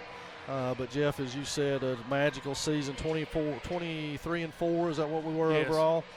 So a great season, 20-win season for the Maroon Devils. And Coach Scotty Mack, a tremendous job. Can't say enough about what he did in prepping this team. A great group of seniors to put the Maroon Devil basketball program back where it belongs. Hopefully this will be a long-term thing.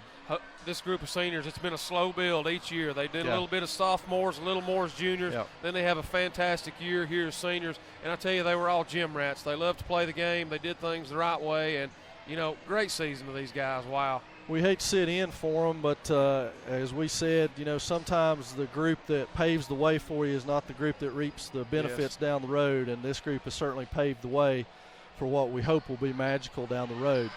Clayton Catolster finished unofficially with 13 points. Brett Treadway finished a little 10 each. Briar Yance 7 before he fouled out. Zeke Bradley 7 as well. On the Albemarle side, Washington Noble with 15 and Jameer Davis 12, and he was, I think that's 12. It's 12, and he was instrumental in that second half. Huge game from Davis for the Bulldogs. Brandon Christian with 9. Zeke Bradley 4 assists. Colin Egan 4 assists. And looking for rebounds. There it is. Zeke Bradley with 11. Washington Noble with 9 to lead both of those. And Briar Yance with 3 steals. Disappointing night for Maroon Devil faithful, but encouraged overall. Huge crowd out here to support this team, and rightfully so. We got a couple of finals to pass along for you at this juncture. The game we talked about being breaking the scoreboard. One team did, but the other one didn't, as Winston-Salem Prep 95-55 over Rosman. Boy, wow. So Winston-Salem Prep eliminates the Tigers and moves on in impressive fashion. Also down the road, Mount Airy is on top 60-32 over Pine Lake Prep, so it looks like it'll be Albemarle traveling to Mount Airy on Saturday for that third-round game. We did not find a score on Hayesville. We've reported on Rosman for you. They have lost. We can also report that the Cherokee Braves have won 50-48 over Mitchell, so the Braves are still alive. I think, is that today? Because I've got them playing West Montgomery, so I don't know. Did the girls play Mitchell? Maybe they did. Did they? Yes, that's the girls' game. So the Cherokee Braves girls advanced 50-48, so they hang on for a win. And I'm not seeing anything on the boys, but that's at West Montgomery, so we may not be picking that one up. We'll do a search on it and see what we can find here real quickly, and just see if we've got anything in the queue. No, nothing found there. So no report on the Braves. I'm sure you'll get that one down the road. But as always, we appreciate you joining us here on the Maroon Devils Network. Our special thanks to WBHN, WRGC, and Roy Burnett and company up there jumping on the Maroon Devil bandwagon here, so to speak, and stepping up and carrying Maroon Devil basketball to us in the latter half of this stage. As always, you can catch us on the MaroonDevils.com on the Maroon Devils Network. Spring sports will kick off in earnest now next week with a pair of games on Tuesday. Softball, baseball travel to Blue Ridge on Tuesday, weather permitting, and then on Wednesday we've got women's soccer, again weather permitting, and on Thursday we've got track meet in Franklin, weather permitting. Never stops. Never stops. Just keeps going. Once the spring starts, it's full bore from that point on, and it's going to get underway in earnest now, unfortunately, as the Maroon Devils have fallen tonight 58-50. Tremendous season for them, though. Great effort by our seniors. We can't say enough about those guys and what they've meant to this program. Coach Scotty Mack with a tremendous job coaching, and it was fun watching them all year. They were a fun team to watch. They enjoyed playing together, and we're sad to see it end, but all good things, as they say, come to an end eventually. Come to an end, yes. So thanks for joining us tonight. You'll catch us again on the Maroon Devils Network down the road. We're going to televise, broadcast all the baseball, softball home games, as well as some soccer, and try to bring you everything we possibly can in the Maroon Nation. And you can always follow us on MaroonDevils.com or any of our social media, on Twitter or on our Facebook page. Follow us and like us there, and you'll stay up to date on all the Maroon Devil breaking news, including this game tonight. So thanks for joining us tonight. For Jeff, Joe, and myself, we'll see you down the road.